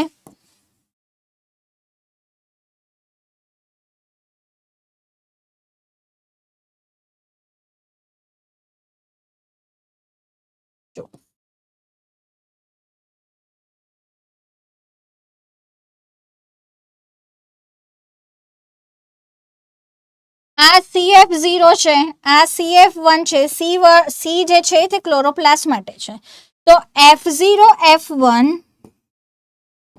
ATPase થાઇલેકોઇડ પટલમાં હાજર છે. થાઇલેકોઇડ પટલમાં શું આવેલું છે? તો ભાઈ થાઇલેકોઇડ પટલમાં F0 F1 ATPase આવેલ છે. F0 અંતર્ગત પ્રોટીન છે જે પ્રોટોન ચેનલ બનાવે છે. F1 બહિર્ગત પ્રોટીન છે જે કઈ બાજુ આવેલ છે? સ્ટ્રોમા તરફ આવેલ છે. જે કઈ બાજુ આવેલ છે દીકરા? સ્ટ્રોમા તરફ આવેલ છે. તો F0 માંથી પ્રોટોન F1 માં જશે, F1 ના કન્ફર્મેશનમાં ચેન્જ થશે અને F1 દ્વારા ADP માં અકાર્બનિક ફોસ્ફેટ ઉમેરાય અને શું બને છે દીકરા? ATP. તો ફોસ્ફોરાયલેશન થયું કોનું? ADP નું. કોની હાજરીમાં? પ્રકાશની હાજરીમાં આ પ્રક્રિયા થઈ ઇલેક્ટ્રોન વહનની. તો ફોટોફોસ્ફોરીકરણ. હવે ફોસ્ફોરીકરણ ખબર પડી. કોનું ફોસ્ફોરીકરણ થયું? એડિનોસાઇન ડાયફોસ્ફેટનું. એમાં અકાર્બનિક ફોસ્ફેટ ભેગો થયો એની સાથે અને ATP એટલે કે આ કોષોની ઉર્જા, કરન્સી ઉર્જા ચલણનું નિર્માણ થયું. તો ભાઈ રસાયણ આશ્રિત અધિતર્કમાં શું સમજાવવાનું કે શા માટે થાઇલેકોઇડ પટલની આરપાર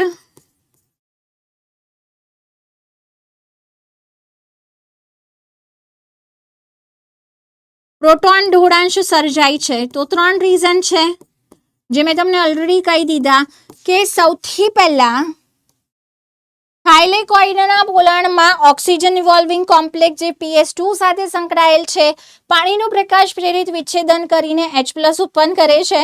ઇલેક્ટ્રોન પરિવહન દરમિયાન પ્લાસ્ટોક્વિનોન પણ સ્ટ્રોમામાંથી પ્રોટોનને પંપ કરે છે અંદરની બાજુ અને સાથે સાથે સ્ટ્રોમામાં NADP+ નું રિડક્શન થાય છે, ત્યાં H+ વપરાય છે.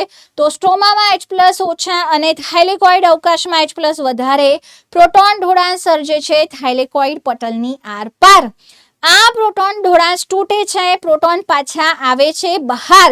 સ્ટ્રોમામાં કેવી રીતે? તો F0 F1 ATPase દ્વારા, જેના દ્વારા શું થાય છે તો ATP નું નિર્માણ થાય છે. તો રસાયણ આશ્રુતિ અધિતર્ક થવા માટે એક પટલ આપણને જોઈશે, પ્રોટોન પંપ જોઈશે, F0 F1 ATPase પણ જોઈશે. હવે આ આપણને ડાયાગ્રામ આપ્યો છે, સેમ વસ્તુ છે, મેં થોડી ડિટેલમાં ભણાવી. સાયટોક્રોમ B6F અહીંયા પણ આપેલું જ છે. હવે આવી જઈએ કે આ ATP અને DPH છે સંચયી ઉર્જા છે, પ્રકાશ પ્રક્રિયાની નીપજ છે.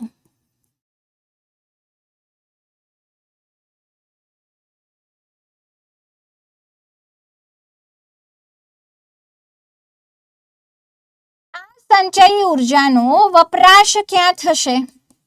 તો ભાઈ CO2 સ્થાપન કરવા માટે થશે. આ સંચયી ઉર્જાનો ઉપયોગ ક્યાં થાય બેટા? તો CO2 સ્થાપન કરવા. પ્રકાશ પ્રક્રિયાની નીપજ ATP, NADPH2 અને ઓક્સિજન છે. ઓક્સિજન બહાર પ્રસરણ પામે છે. ક્લોરોપ્લાસ્ટની બહાર ઓક્સિજન શું થાય છે? પ્રકાશ પ્રક્રિયાની 3 નીપજ છે. ATP, NADPH2 અને ઓક્સિજન, જ્યાં ઓક્સિજન સ્પેસિફિકલી હરિતકણની બહાર પ્રસરણ પામે છે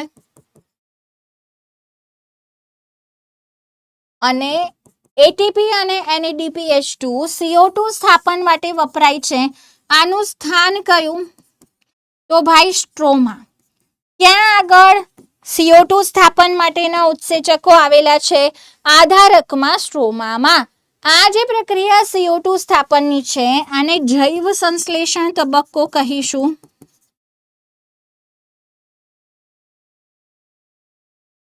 અથવા આપણે કહીશું અંધકાર પ્રક્રિયા. આને આપણે જૈવ સંશ્લેષણ તબક્કો કહીશું અથવા આપણે શું કહીશું? અંધકાર પ્રક્રિયા. હવે અંધકાર પ્રક્રિયા અંધારામાં જ થાય છે એવું કહેવું મિસનોમર છે, મિસલીડિંગ છે. શા માટે?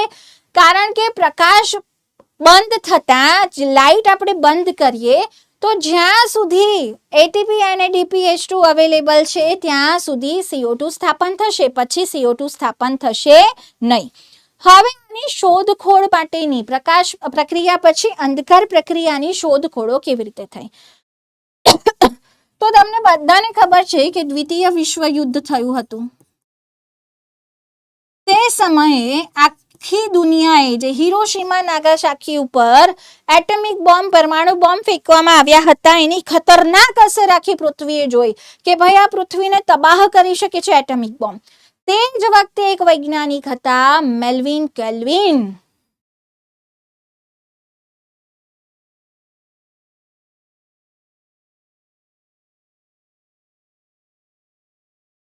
તેમણે દીકરા કાર્બન 14 ની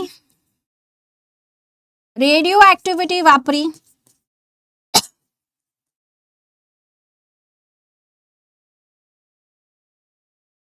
CO2 સ્થાપન પ્રક્રિયા સમજાવી. તો સૌથી પહેલા તો તેમણે શું નોટિસ કર્યું કે ભાઈ C3 પ્રક્રિયા, C3 ચક્ર, તો આપણે નામ તો હું તમને કહું તો C3 ચક્રમાં CO2 સ્થાપન થાય છે. એની માટેનો ઉત્સેચક કયો છે? તો ભાઈ સાહેબ ઉત્સેચકનું નામ છે રુબિસ્કો. રુબિસ્કોનું ફૂલ ફોર્મ શું થાય છે? તો રિબ્યુલોઝ બિસફોસ્ફેટ કાર્બોક્સાઇલેઝ ઓક્સિજનેઝ. તો આ જે રૂબેસ્કો ઉત્સેચક છે તે ક્યાં આવેલો છે?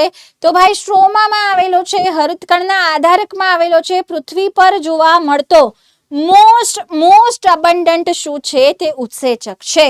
પૃથ્વી ઉપર સૌથી વધુ માત્રામાં જોવા મળતો ઉત્સેચક છે.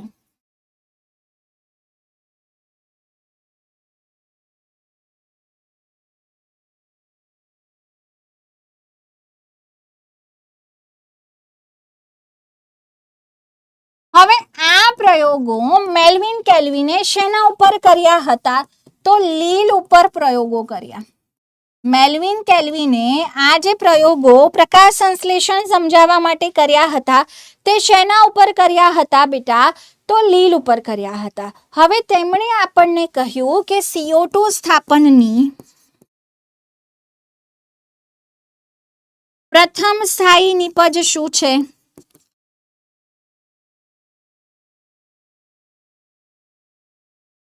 તો CO2 સ્થાપનની પ્રથમ સ્થાયી નિપજ છે 3 કાર્બનનું PGA, that is phosphoglyceric acid.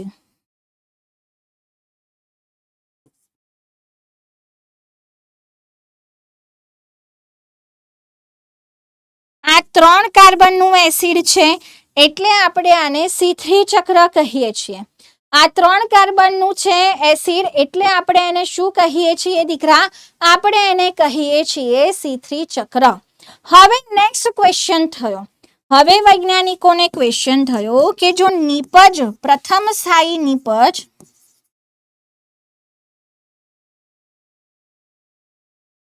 Three carbon હોય તો પ્રક્રિયક શું હોવો જોઈએ? તો CO2 સ્થાપન થાય છે તો 2 કાર્બન પ્રક્રિયક હોવો જોઈએ, રાઈટ? પણ તે મળ્યો નહીં. પછીથી ખબર પડી કે ના ભાઈ 2 કાર્બન પ્રક્રિયક તો નથી. અહીંયા શું ખબર પડી કે CO2 સ્થાપન માટે પ્રક્રિયક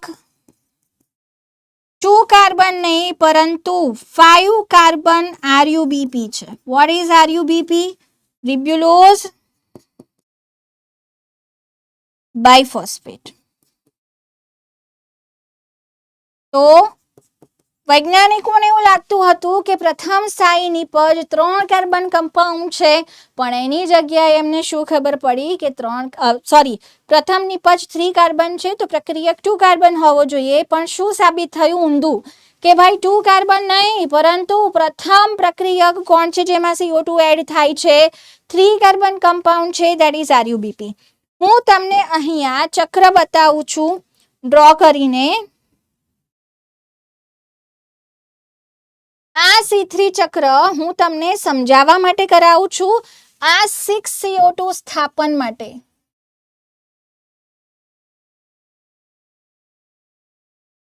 और 1 ગ્લુકોઝ નિર્માણ માટે સમજાવું છું જેથી કેલ્ક્યુલેશન એકદમ ક્લિયર થાય. તો 6 RuBP 5 કાર્બનની શર્કરા છે, ટોટલ 30 કાર્બન થયા, રાઈટ? આ RuBP માં 6 RuBP છે રૂબેસ્કો ઉત્સેચક ની હાજરીમાં. એમાં 6 CO2 એડ થશે. દરેક RuBP માં 1 CO2 એડ થશે. તો 6 RuBP છે, 6 CO2 એડ થયા. હવે અહીંયા બેટા 6 CO2 એડ થશે તો ટોટલ કાર્બન કેટલા થયા? 36 થયા. 12 અણુઓ બનશે 3 PGA ના. What is 3 PGA? 3 ફોસ્ફોગ્લિસરેટ. આ પ્રથમ સ્થાયી નિપજ છે 3 કાર્બન કમ્પાઉન્ડ. તો ટોટલ 36 કાર્બન હતા, એમાંથી 3 કાર્બનના 12 અણુઓ બન્યા 3 PGA. આ ફર્સ્ટ સ્ટેપ છે જેને કહેવાય છે કાર્બોક્સાઇલેશન. C3 ચક્ર માટે એક અતિ નિર્ણાયક તબક્કો કયો છે? તો ભાઈ C3 ચક્ર માટેનો અતિ નિર્ણાયક તબક્કો છે કાર્બોક્સાઇલેશન.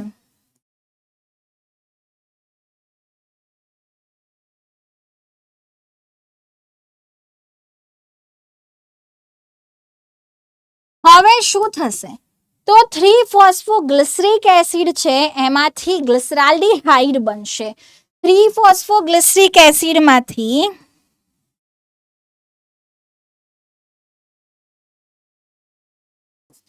PgAl ના 12 અણુઓ બનશે 3-ફોસ્ફોગ્લિસરાલ્ડીહાઇડ. અગેન 3 કાર્બન છે. આ તબક્કાને શું કહીશું? આ સેકન્ડ સ્ટેપ છે, that is our reduction step. આ આપણું કયું સ્ટેપ થયું દીકરા? Reduction step. આ સ્ટેપમાં અગેન 12 ATP વપરાય છે અને 12 NADPH2 વપરાશે અને એમાંથી 12 ADP અને 12 NADP પ્લસ બનશે. તો રિડક્શન સ્ટેપમાં શું થાય છે? 12 ATP અને 12 NADPH2 વપરાય છે. ક્યારે? જ્યારે 6 CO2 સ્થાપન થાય. 6 CO2 સ્થાપન માટે. ટોટલ 6 CO2 ના સ્થાપન માટે એક CO2 માટે ડિવાઈડ બાય 6 કરવાનું. ઇન શોર્ટ 6 CO2 ના સ્થાપન માટે રિડક્શન સ્ટેપમાં 12 ATP અને 12 NADPH વપરાય છે. હવે PgAl માંથી શું બનશે દીકરા? તો 12 અણુઓ બનશે RUMP ના. RUMP 5 કાર્બનનું છે. 6 અણુઓ બન્યા RUMP માં. ટોટલ કાર્બન થઈ ગયા 6 ગુણ્યા 5 30.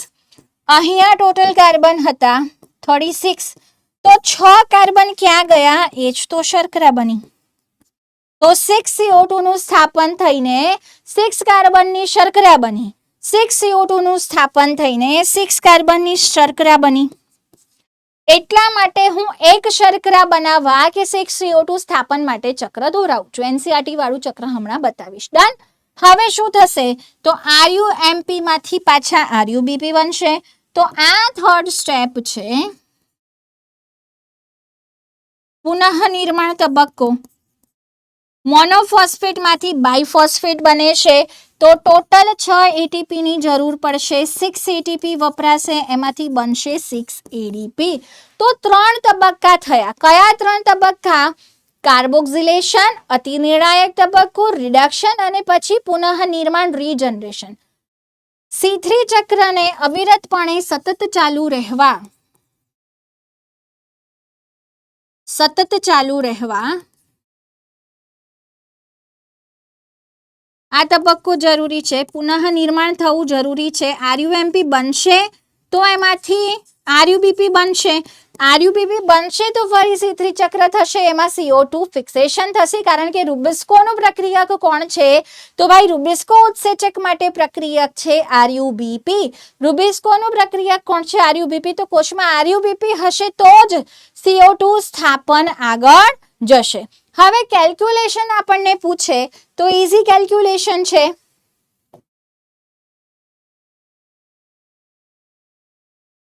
એક CO2 સ્થાપન, જો આપણે 6 CO2 લખ્યું તો રિડક્શન અને રીજનરેશન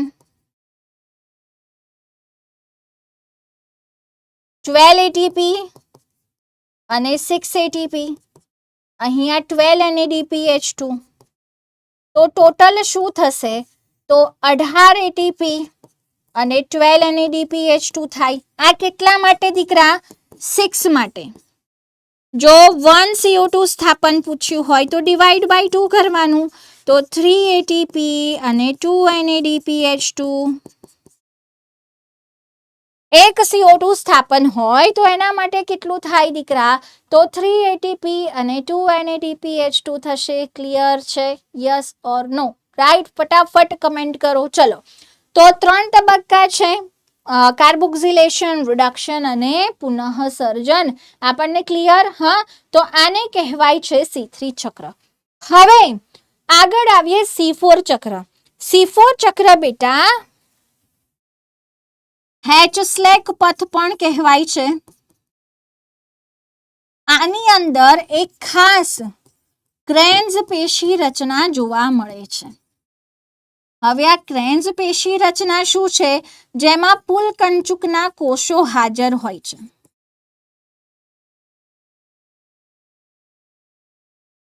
ક્રેન્ઝમાં બેટા ક્રેન્ઝ પેશી રચનામાં શું હોય છે? તો ભાઈ સાહેબ પુલકંચુકના કોષો હાજર જોવા મળે છે. હવે ક્રેન્ઝનો અર્થ થાય આવરવું. તો શેને આવરે છે? ચલો જોઈએ. તો સપોઝ પર્ણ છે, ઉપરી અધિસ્તર,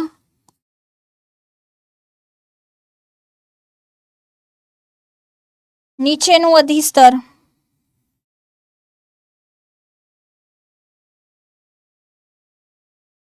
વાહી પુલો છે,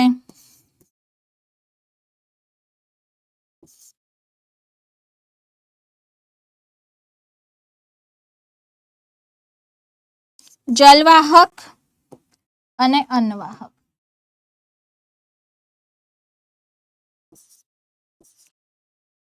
જલવાહક અને અન્નવાહકની ફરતે જાડી દિવાલવાળા કોષોના સ્તર હોય છે, જેમની વચ્ચે આંતરકોષીય અવકાશ પણ હોતો નથી.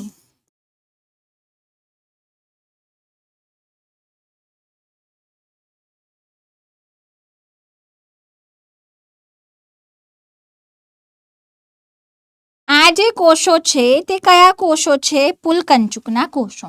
આ જે કોષો મેં દર્શાવ્યા તે કેવા કોષો છે? તો ભાઈ પુલકંચુકના કોષો છે. ક્યાં જોવા મળે છે આવા C4 વનસ્પતિઓ? તો ઉષ્ણકટિબંધીય વિસ્તારમાં જોવા મળે છે.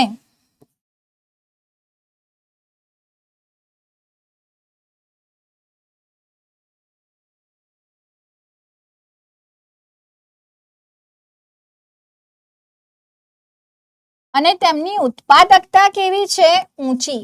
શા માટે છે એ હું હમણાં તમને ભણાવીશ. ચલો, આના ફરતે પુલકંચુકની ફરતે આપણા નોર્મલ મધ્યપર્ણના કોષો આવેલા હશે.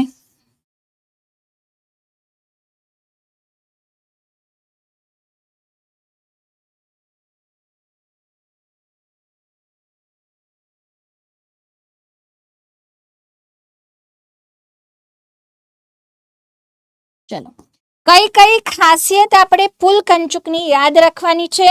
પુલકંચુક રિલેટેડ ક્વેશ્ચન MCQ માં પણ પૂછાય છે. પુલકંચુકના કોષો જે છે તે કેટલા આવરણ હોય છે? તો અનેક સ્તરીય હોય છે. આ પુલકંચુકના કોષો છે.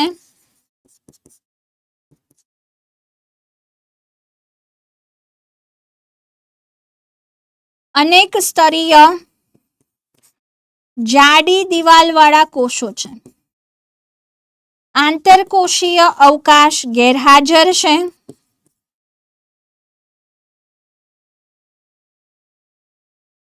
જેથી હવે જુઓ, જલવાહકની ઉપર પુલકંચુક કોષો છે, આંતરકોષીય અવકાશ ઓછો છે, તો બાષ્પોત્સર્જન દ્વારા પાણીનો વ્યય ઘટશે. તો વધારે તીવ્ર વાતાવરણ હોય, તાપમાન હોય ત્યાં પણ આ વનસ્પતિઓ ઉગી શકે છે. એટલે ઉષ્ણકટિબંધમાં થાય છે, રાઈટ. અને તેમની કોષ દિવાલ જાડી હોવાની સાથે સાથે તેમાં હરિતકણો વધારે સંખ્યામાં હોય છે. તો વધુ હરિતકણો ધરાવે છે. તેઓ શું ધરાવે છે? વધુ હરિતકણો. તો આ જે પુલકંચુકના કોષો છે તે C4 ચક્ર ધરાવતી વનસ્પતિની ખાસ લાક્ષણિકતા છે. આ બીજા જે કોષો છે તેમાં પણ પ્રકાશ સંશ્લેષણ થશે, તો તે છે મધ્યપર્ણ પેશી. બીજા જે કોષો છે તે શું છે દીકરા? મધ્યપર્ણ પેશીના કોષો છે. મધ્યપર્ણ પેશીમાં હવે અહીંયા CO2 સ્થાપન માટે અલગ ઉત્સેચક છે, જે છે પેપ્કો, ઓર આપણે એને કહીએ છીએ પેપ્કેસ.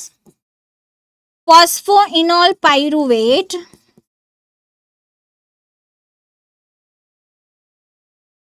કાર્બોક્સાઇલેઝ. ઉત્સેચકનું નામ શું છે દીકરા? ફોસ્ફોઇનોલ પાયરુવેટ કાર્બોક્સાઇલેઝ ઉત્સેચક છે. આની પાસે રૂબિસ્કોની જેમ ઓક્સિજનેશન એક્ટિવિટી નથી. અને આ પેપ્કો ઉત્સેચક દીકરા ક્યાં આવેલો છે? તો મધ્યપર્ણમાં આવેલો છે. મધ્યપર્ણ પેશીમાં ફોટોસિસ્ટમ 1 અને 2 બંને હાજર છે. જ્યારે પુલકંચુકમાં માત્ર PS1 હાજર છે, અહીંયા PS2 ગેરહાજર છે. અને CO2 સ્થાપનનો ઉત્સેચક જે પુલકંચુકમાં છે તે છે રૂબિસ્કો. કયો ઉત્સેચક તે ધરાવે છે દીકરા? રૂબિસ્કો ધરાવે છે. તો હવે આવી જઈએ એના ડાયાગ્રામ પર કે જુઓ આ જે કોષો છે તે મધ્યપર્ણ કોષો છે. First one right. કોષ દિવાલ છે, કોષ રસપટલ છે, વચ્ચે આ જે ગેપ પડે છે કોષ દિવાલમાં તેને પ્લાઝ્મોડેસ્મેટા કોષરસ તંતુ કહેવાય. એને શું કહેવાય દીકરા? પ્લાઝ્મોડેસ્મેટા એટલે કે કોષરસ તંતુ. હવે અહીંયા વાતાવરણીય CO2 નું સ્થાપન મધ્યપર્ણ કોષોમાં થાય છે. તો સાઈડમાં લખતા જઈએ કે પ્રથમ કાર્બોક્સિલેશન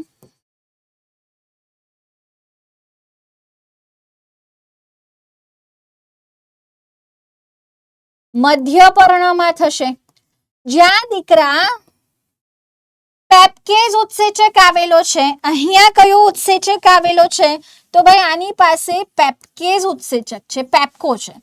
ફોસ્ફોઇનોલ પાયરુવેટ એનો પ્રક્રિયક છે. તો પેપ્કેઝ માટે અથવા પેપ્કો માટે પ્રક્રિયક કોણ છે? તો 3 કાર્બનનું ફોસ્ફોઇનોલ પાયરુવેટ છે.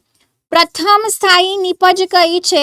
તો પીઈપી માં CO2 એડ થાય તો 4 કાર્બનનું ઓક્ઝેલો એસિટિક એસિડ બને છે, એટલે C4 ચક્ર કહ્યું. ઓક્ઝેલો એસિટિક એસિડ. તો ધ્યાન આપો અહીંયા કે C4 ચક્રમાં મધ્યપર્ણ પેશીના કોષોમાં પેપ્કો દ્વારા 3 કાર્બનના ફોસ્ફોઇનોલ પાયરુવેટમાં CO2 એડ થાય છે. પ્રથમ સ્થાયી નિપજ 4 કાર્બન ઓક્ઝેલો એસિટિક એસિડ છે.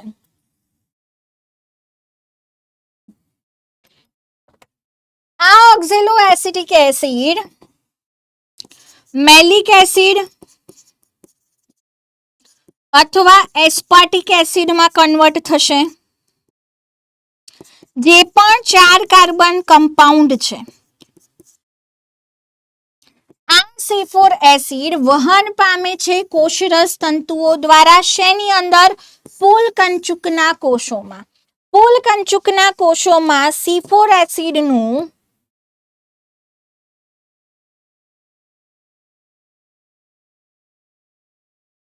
ડીકાર્બોક્સિલેશન થશે. એમાંથી CO2 દૂર થશે અને આ જે CO2 દૂર થયો તે કેલ્વિન ચક્ર દ્વારા સ્થાપન પામે છે. તો રૂબિસ્કો ઉત્સેચક ક્યાં છે? રૂબિસ્કો ઉત્સેચક પુલકંચુકમાં છે. હવે જુઓ પુલકંચુકમાં ફોટોસિસ્ટમ 2 નથી, ઓક્સિજન નહીં બને. તો રૂબિસ્કો ઓક્સિજન સાથે નહીં જોડાય, ખાલી કાર્બોક્સિલેશન કરશે. સતત CO2 મળતો રહેશે ડીકાર્બોક્સિલેશનથી. એની દિવાલ જાડી છે તો બહારથી પણ ઓક્સિજન એની અંદર પ્રવેશશે નહીં. તો પુલકંચુક પાસે એક સરસ મિકેનિઝમ છે જેમાં રૂબિસ્કો પોતાનું કાર્બોક્સિલેશન કરશે, ઓક્સિજનેશન દ્વારા પ્રકાશ શ્વસન કરશે નહીં. એટલા માટે એની ઉત્પાદકતા કેવી હોય છે? હાઈ. હવે અહીં આ ડીકાર્બોક્સિલેશનથી જે C3 એસિડ બન્યો તે પાયરુવિક એસિડ હશે. આ પાયરુવિક એસિડ કોષરસ તંતુ દ્વારા પાછો મધ્યપર્ણમાં આવશે, જ્યાં તેમાંથી પીઈપી નું પુનઃ સર્જન થશે. જ્યાં તેમાંથી પીઈપી નું શું થશે? પુનઃ સર્જન થશે. પીઈપી ડાયકાઇનેઝ ઉત્સેચક હોય. આ કોલ્ડ સેન્સિટિવ એન્ઝાઇમ છે. જો વધારે ઓછું તાપમાન હોય તો તે વર્ક કરી શકતો નથી. તો C4 વનસ્પતિ આપણને શીતોષ્ણ સમશીતોષ્ણમાં ન જોવા મળે. આપણને ઉષ્ણકટિબંધમાં જ C4 વનસ્પતિઓ જોવા મળે છે. C4 વનસ્પતિઓના સામાન્ય ઉદાહરણો તો મકાઈ આવશે એની અંદર, રાઈટ. એના સિવાય બાજરી આવશે, પેનિસેટમ. પછી જુવાર આવશે, સોરગમ, શેરડી આવશે. તો આ કોમન પ્લાન્ટ છે જેની અંદર આપણને C4 ચક્ર જોવા મળે છે. હવે નેક્સ્ટ છે પ્રકાશ શ્વસન. તો પ્રકાશ શ્વસન C3 વનસ્પતિઓમાં જોવા મળે.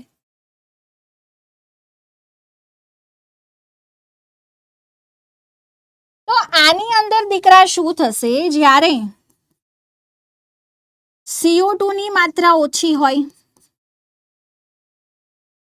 પ્રકાશ વધુ હોય, જો લાઇટ વધારે હોય ને તો વાયુરંધ્ર એબ્સિસિક એસિડ બને, પ્લાન્ટ વનસ્પતિ વૃદ્ધિ અંતસ્ત્રાવ, જે શું કરે વાયુરંધ્ર બંધ કરી દે. હવે CO2 અંદર ઓછો આવશે, CO2 ની માત્રા શું થઈ ઘટી ગઈ, પ્રકાશ સંશ્લેષણથી ઓક્સિજન તો બની રહ્યો છે, તે જ સમયે શું થાય તો પ્રકાશ વધુ હોય, CO2 માત્રા ઓછી હોય તો રૂબેસ્કો ઓક્સિજનેસ તરીકે વર્તે.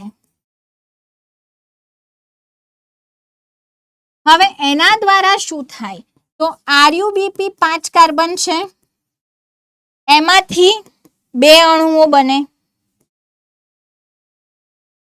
એક 3 કાર્બનનું PGA બનશે ફોસ્ફોગ્લિસરિક એસિડ અને 2 કાર્બનનું કમ્પાઉન્ડ બને. આ જે 2 કાર્બનનો કમ્પાઉન્ડ બને છે એ છે ફોસ્ફોગ્લાયકોલેટ. આ 2 કાર્બનનો કમ્પાઉન્ડ કયો છે બેટા? ફોસ્ફોગ્લાયકોલેટ. હવે આખી પ્રક્રિયા તમારે લર્ન કરવાની જરૂર નથી આપ્યું એટલું બધું આપણને તો, પણ ખાલી યાદ રાખવા માટે યાદ રાખો કે આ 2 RuBp હોય સપોઝ તો 2 PGA 2 ફોસ્ફોગ્લાયકોલેટ બને.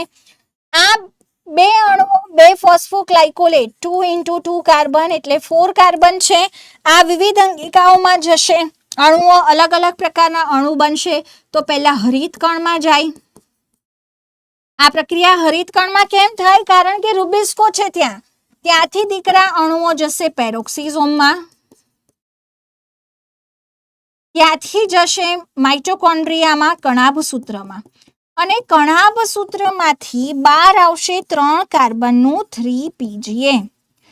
તો 4 કાર્બન એન્ટર થયા. આ ખાલી સમજવા માટે છે, તમારે એક્ઝામમાં સ્કૂલ એક્ઝામમાં નહીં લખવાનું.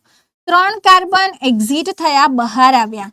ધેટ મીન્સ 25% CO2 નો લોસ થયો. ધેટ મીન્સ શું થયું? C3 વનસ્પતિમાં પ્રકાશ શ્વસન થાય તો 25% જેટલા CO2 નો શું થાય છે ભાઈ સાહેબ? 25% જેટલા CO2 નો અહીંયા લોસ થાય છે. C4 વનસ્પતિમાં પ્રકાશ શ્વસન જોવા મળતું નથી.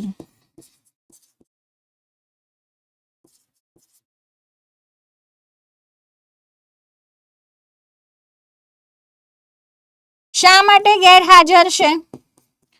તો જ્યાં ઓક્સિજન બને છે PS2 છે તે મધ્ય પર્ણમાં રૂબિસ્કો જ નથી, અને જ્યાં રૂબિસ્કો છે ત્યાં ઓક્સિજન ન પ્રવેશે એના માટે જાડી દિવાલ છે, ફોટોસિસ્ટમ 2 નથી, અને સતત ડીકાર્બોક્સિલેશનથી CO2 ઉમેરાતા રહે છે. તો CO2 ન હોય તો ઓક્સિજનેશન થાય. ત્યાં CO2 જ્યાં રૂબિસ્કો છે ત્યાં CO2 સતત મળતો રહે છે તો ઓક્સિજનેશન થશે નહીં. એટલે C4 વનસ્પતિઓની ઉત્પાદકતા C3 વનસ્પતિઓ કરતા શું હોય છે? વધારે હોય છે. પ્રકાશ સંશ્લેષણ ઉપર અસર કરતા પરિબળો. ચલો, પ્રકાશ સંશ્લેષણ ઉપર કેવા પરિબળો અસર કરે? તો ભાઈ આંતરિક પરિબળ અસર કરે અને બાહ્ય પરિબળ અસર કરે.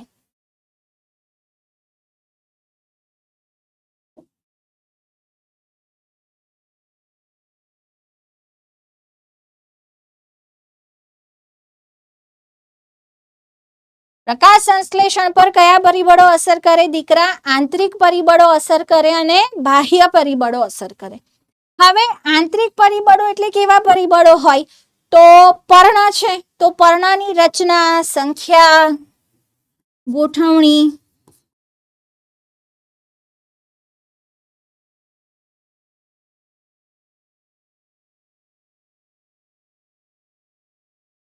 આંતરિક CO2 ની સાંદ્રતા, રાઈટ, ક્લોરોફિલની માત્રા,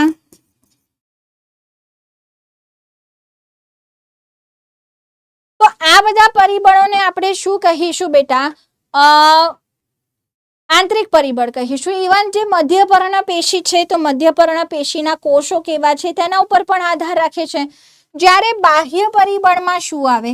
તો તાપમાન, પ્રકાશ, CO2 અને પાણી. મુખ્ય કયા 4 બાહ્ય પરિબળો આવશે? બાહ્ય પરિબળો પર્યાવરણીય પરિબળો કહેવાય, અને આંતરિક પરિબળો વનસ્પતિના પોતાના પરિબળો કહેવાય છે. આની અંદર હવે એક કન્સેપ્ટ બીજો છે સીમિત પરિબળનો.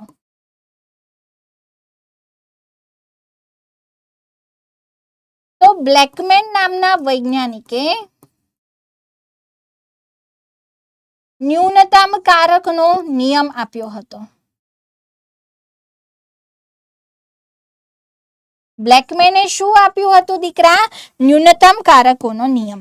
તો બ્લેકમેને કીધું હતું કે જ્યારે કોઈ પ્રક્રિયામાં એકથી વધારે પરિબળો અસર કરતા હોય, જ્યારે કોઈ પ્રક્રિયામાં દીકરા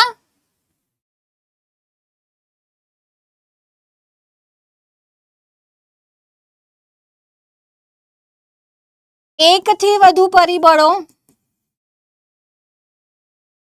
અસર કરતા હોય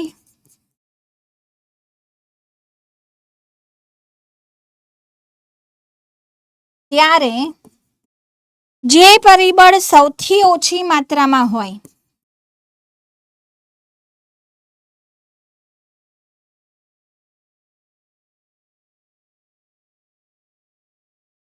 એટલે કે ન્યૂનતમ કારક હોય તે પ્રક્રિયાનો વેગ નક્કી કરે છે. કેવી રીતે સમજાવું? ચલો, પ્રકાશ સંશ્લેષણ ઉપર પાણી, CO2, પ્રકાશ અને તાપમાનની અસર થાય છે. પોષક તત્વો આપેલા છે, મેં પાણી આપેલું છે, ખાતર વ્યવસ્થિત આપેલું છે, CO2 બરાબર છે, તાપમાન બરાબર છે, બધું ઓકે છે. પણ વનસ્પતિને મેં અંધારામાં રાખી છે. શું પ્રકાશ સંશ્લેષણ થશે? નહીં થાય, અટકી જશે. કેમ? કારણ કે સૂર્યપ્રકાશ નથી. 5 માંથી 4 પરિબળ તો છે, એક જ તો નથી, પણ એ ન્યૂનતમ કારક થયું. જે કારક તેના ન્યૂનતમ મૂલ્યની નજીક હશે તે નક્કી કરશે પ્રક્રિયાનો વેગ. તો જેવો હું પ્રકાશ આપીશ એવો પ્રકાશ સંશ્લેષણનો દર વધશે. તો પ્રકાશ આ કેસમાં શું થયું? સીમિત પરિબળ થયું. પ્રકાશ જે છે તે કેવું પરિબળ થયું? સીમાંતક પરિબળ થયું, સીમિત પરિબળ થયું. હવે સૌથી પહેલું પરિબળ આપણે સ્ટડીમાં લઈએ, ધેટ ઇઝ પ્રકાશ. તો પ્રકાશમાં 3 વસ્તુ અસર કરે: પ્રકાશની તીવ્રતા, પ્રકાશની ગુણવત્તા અને પ્રકાશની અવધિ. પહેલી વાત કરીએ પ્રકાશમાં તીવ્રતાની. તો આપણને એક ગ્રાફ આપ્યો છે. ચલો, એ ગ્રાફમાં આપણને શું કહ્યું છે?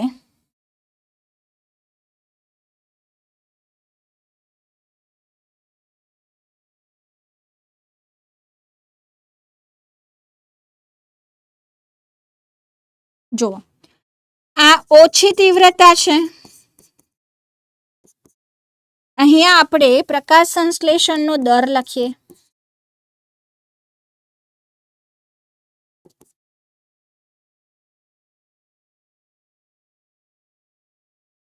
આ પ્રકાશની તીવ્રતા છે. તો શરૂઆતમાં જ્યારે પ્રકાશની ઓછી તીવ્રતા હોય છે ત્યારે પ્રકાશ સંશ્લેષણનો દર રેખીય રીતે વધે છે. આ પોઈન્ટને આપણે એ પોઈન્ટ કીધો છે, ડન છે. ત્યારબાદ આ આપણો બી પોઈન્ટ છે, આ આપણો સી પોઈન્ટ છે, જ્યાં સ્થાયી પ્રકાશ આપણને મળી રહ્યો છે. આ આપણો ડી પોઈન્ટ છે, આ ઈ પોઈન્ટ છે. હવે ABCD સમજાવું. ચલો, શરૂઆતમાં હવે સમજો મારી વાત. ઓછો સૂર્યપ્રકાશ છે તો પ્રકાશની તીવ્રતા અને પ્રકાશ સંશ્લેષણ વચ્ચે રેખીય સંબંધ છે. ઓછી પ્રકાશની તીવ્રતાએ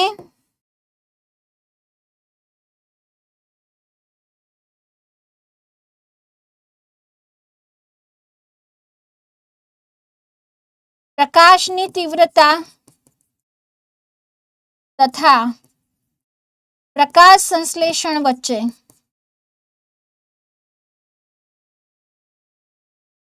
રેખીય સંબંધ છે. પછી હજુ વધારે તીવ્રતા વધારીએ તો પ્રકાશની તીવ્રતા વધારતા પ્રકાશ સંશ્લેષણનો દર વધે છે, પરંતુ અમુક મર્યાદા સુધી.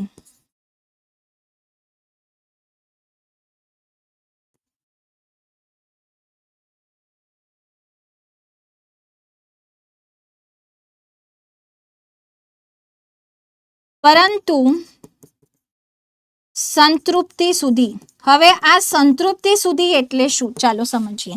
કે આ જે છે ને દીકરા એ શું છે, આ ઈ છે ને મહત્તમ પ્રકાશ સંશ્લેષણ છે. અને આ શું છે દીકરા, તો ડી છે ને આપણું સંતૃપ્તિ બિંદુ છે. તો સંતૃપ્તિ બિંદુએ શું થાય, તો મહત્તમ પ્રકાશ સંશ્લેષણ દર્શાવે છે. મહત્તમ પ્રકાશ સંશ્લેષણ પ્રકાશની જે તીવ્રતાએ થાય તેને સંતૃપ્તિ બિંદુ કીધું. તેનાથી વધુ તીવ્રતાએ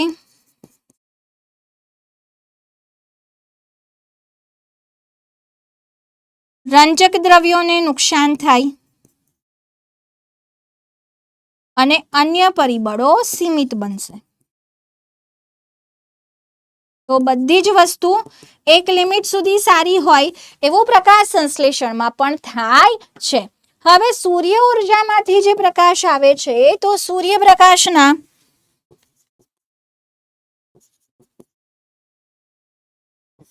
માત્ર 10% જ તીવ્રતાએ મહત્તમ પ્રકાશ સંશ્લેષણ જોવા મળે. તો સૂર્યપ્રકાશમાંથી 10% આપણને જરૂર પડે છે. તો આથી કીધું છે કે છાયાવાળા વિસ્તારોમાં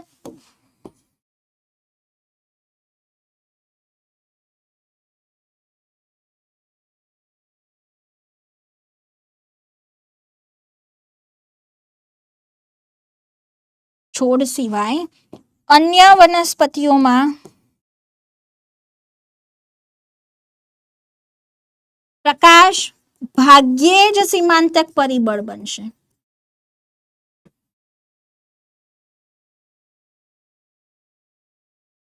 રાઈટ, જે છાયામાં થાય છે, મોટા જંગલમાં મોટા મોટા વૃક્ષોની નીચે થાય છે, તો ત્યાં પ્રકાશ સંશ્લેષણ માટે ઇનફ પ્રકાશ હોતો નથી.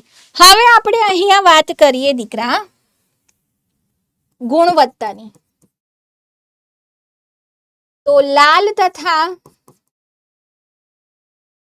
ભૂરા રંગમાં મહત્તમ પ્રકાશ સંશ્લેષણ થશે.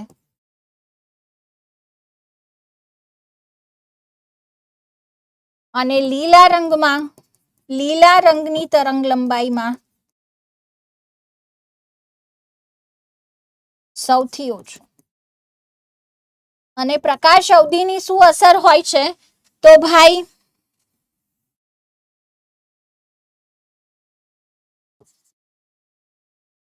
પ્રકાશ અવધિ પ્રકાશ સંશ્લેષણના દર પર અસર નહીં કરે. એનાથી પ્રકાશ સંશ્લેષણના દરને અસર નહીં થાય,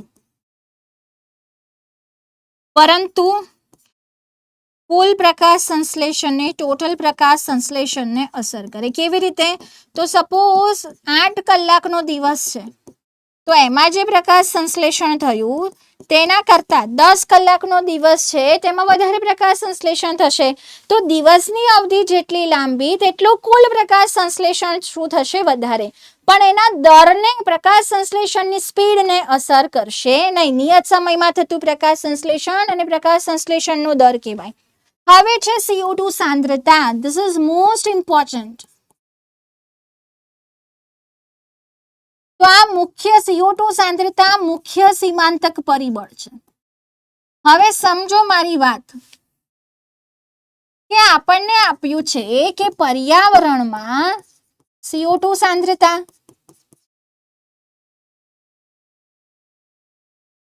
$360 માઇક્રોલીટર પર લીટર છે, ઓર વી કેન સે 360 ppm છે. આપણે જો એને પર્સન્ટેજમાં લખીએ તો કેટલી થાય, તો 0.0036. તો આપણને કીધું છે કે 0.003 થી 0.005% સુધી CO2 સાંદ્રતા વધે તો પ્રકાશ સંશ્લેષણ વધે. પણ શેની અંદર, ચાલો સમજીએ. તો બે પ્લાન્ટ્સ આપણે ભણ્યા, C3 વનસ્પતિ અને C4 વનસ્પતિ. C3 વનસ્પતિમાં CO2 સંતૃપ્તતા કેટલી છે, 460 માઇક્રોલીટર પર લીટર છે, જ્યારે C4 માં 360 માઇક્રોલીટર પર લીટર છે. તો આ તો સંતૃપ્તિ ઉપર જ છે. અત્યારે જે પર્યાવરણમાં CO2 ની વાતાવરણમાં સાંદ્રતા છે એ C4 માટે તો મેક્સિમમ છે, એનાથી વધારે વધશે તો પણ કોઈ ફરક પડશે નહીં CO2 ને. પરંતુ C3 માં યસ 460 માઇક્રોલીટર પર લીટર સંતૃપ્તિ છે. આથી પર્યાવરણમાં વાતાવરણના 360 માઇક્રોલીટર પર લીટર કરતા વધુ CO2 સાંદ્રતા વધે તો પ્રકાશ સંશ્લેષણ વધશે. શેમાં વધશે? C3 માં. શા માટે C3 માં વધશે? કારણ કે તેમાં સંતૃપ્તિ 460 ઉપર છે. આને CO2 ફળદ્રુપતા અસર કહેવાય.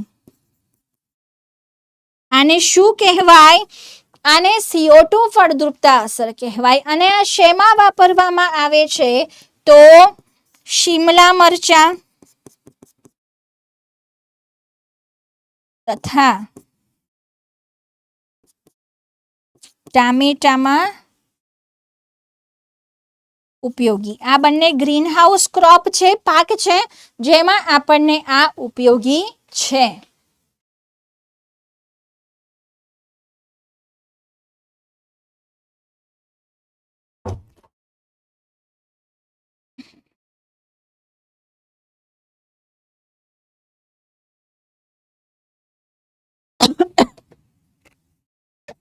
ચલો હવે આવી જઈએ નેક્સ્ટ ઉપર, જે છે તાપમાન.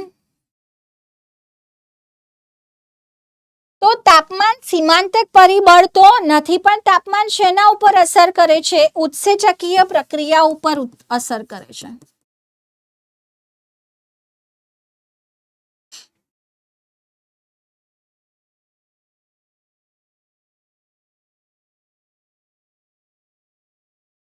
C4 વનસ્પતિ ઊંચા તાપમાને વધુ પ્રકાશ સંશ્લેષણ દર્શાવે છે. એમાં 30 થી 40 ડિગ્રી સેલ્સિયસ તાપમાન જોઈએ. C3 વનસ્પતિ ઓછા તાપમાને પ્રક્રિયા દર્શાવે છે. તો C3 વનસ્પતિમાં મોટા ભાગે 25 થી 30 ડિગ્રી સેલ્સિયસે વધારે સારું પ્રકાશ સંશ્લેષણ થશે. અને last but not the least છે દીકરા પાણી.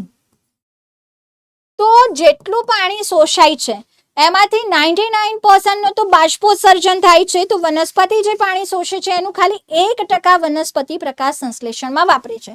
તો આ સીમાંતક પરિબળ નથી થતું. પણ ઓછું પાણી હોય તો એના કારણે પર્ણવલન થાય છે, ક્ષેત્રફળ ઘટે છે, વાયુરંધ્રો બંધ થાય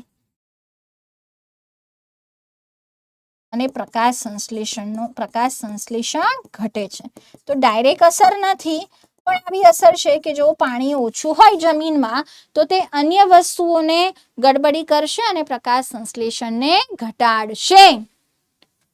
ઓકે, આપણને એક ટેબલ આપ્યું છે દીકરા અહીંયા. આ ટેબલ તમારે ફિલ કરવાનું છે. This is your homework.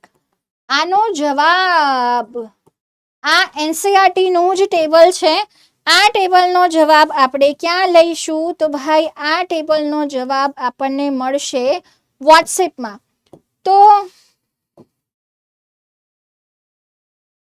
આપણને બધાને ખબર છે કે આપણી PW ગુજરાતીની વોટ્સએપ ચેનલ છે. તમે લેક્ચર જોઈ લો, ત્યારબાદ હું આ વોટ્સએપ ચેનલમાં એ ટેબલનો આન્સર અપલોડ કરાવીશ. તો તમારે શું કરવાનું છે કે લેક્ચરની નીચે એક લિંક આપી છે, ત્યાં જઈને PW ગુજરાતીની વોટ્સએપ ચેનલ જોઈન કરવાની છે. જોઈન કરજો, ઘણી બધી વસ્તુ મળશે.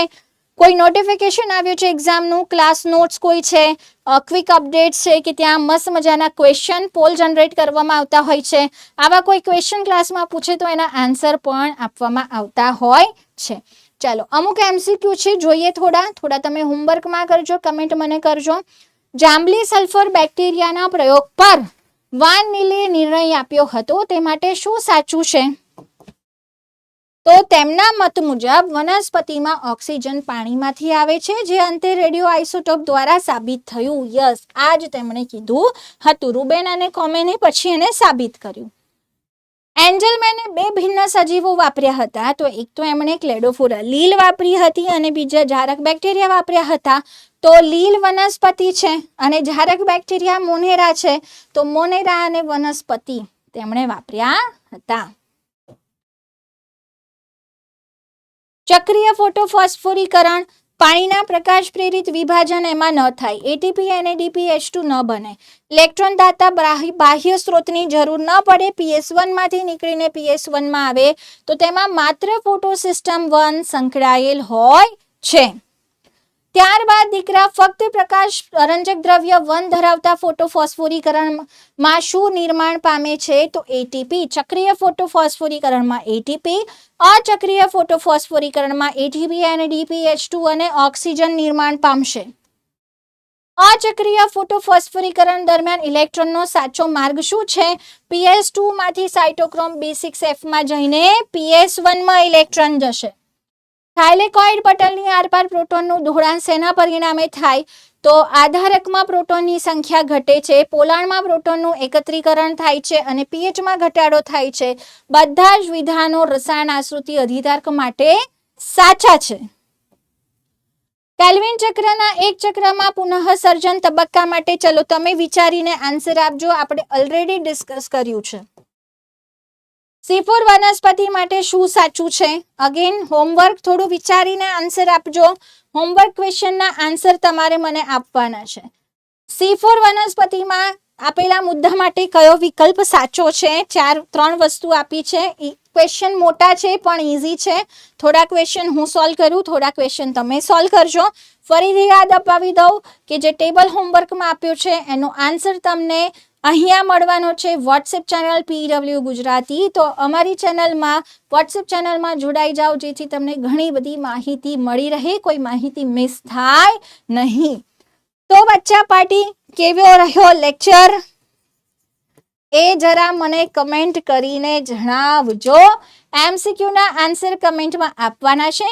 નીટવાળા સ્ટુડન્ટ માટે પણ આ ચેપ્ટર ઇમ્પોર્ટન્ટ છે, રિવાઇઝ કરવું ક્વિકલી, કારણ કે આમાં કોઈ ટોપિક ડિલીટ કે એડ થયો નથી. આ ટોપિક એઝ ઇટ ઇઝ છે. તો તમે આમાંથી એની માટે પણ રિવિઝન કરી શકો છો. અલ્ટિમેટલી તો NCERT જ છે, રાઈટ? તો મળીએ આપણે પાછા કોઈ નવા સેશનમાં. ત્યાં સુધી Tata, bye bye. Thank you everyone.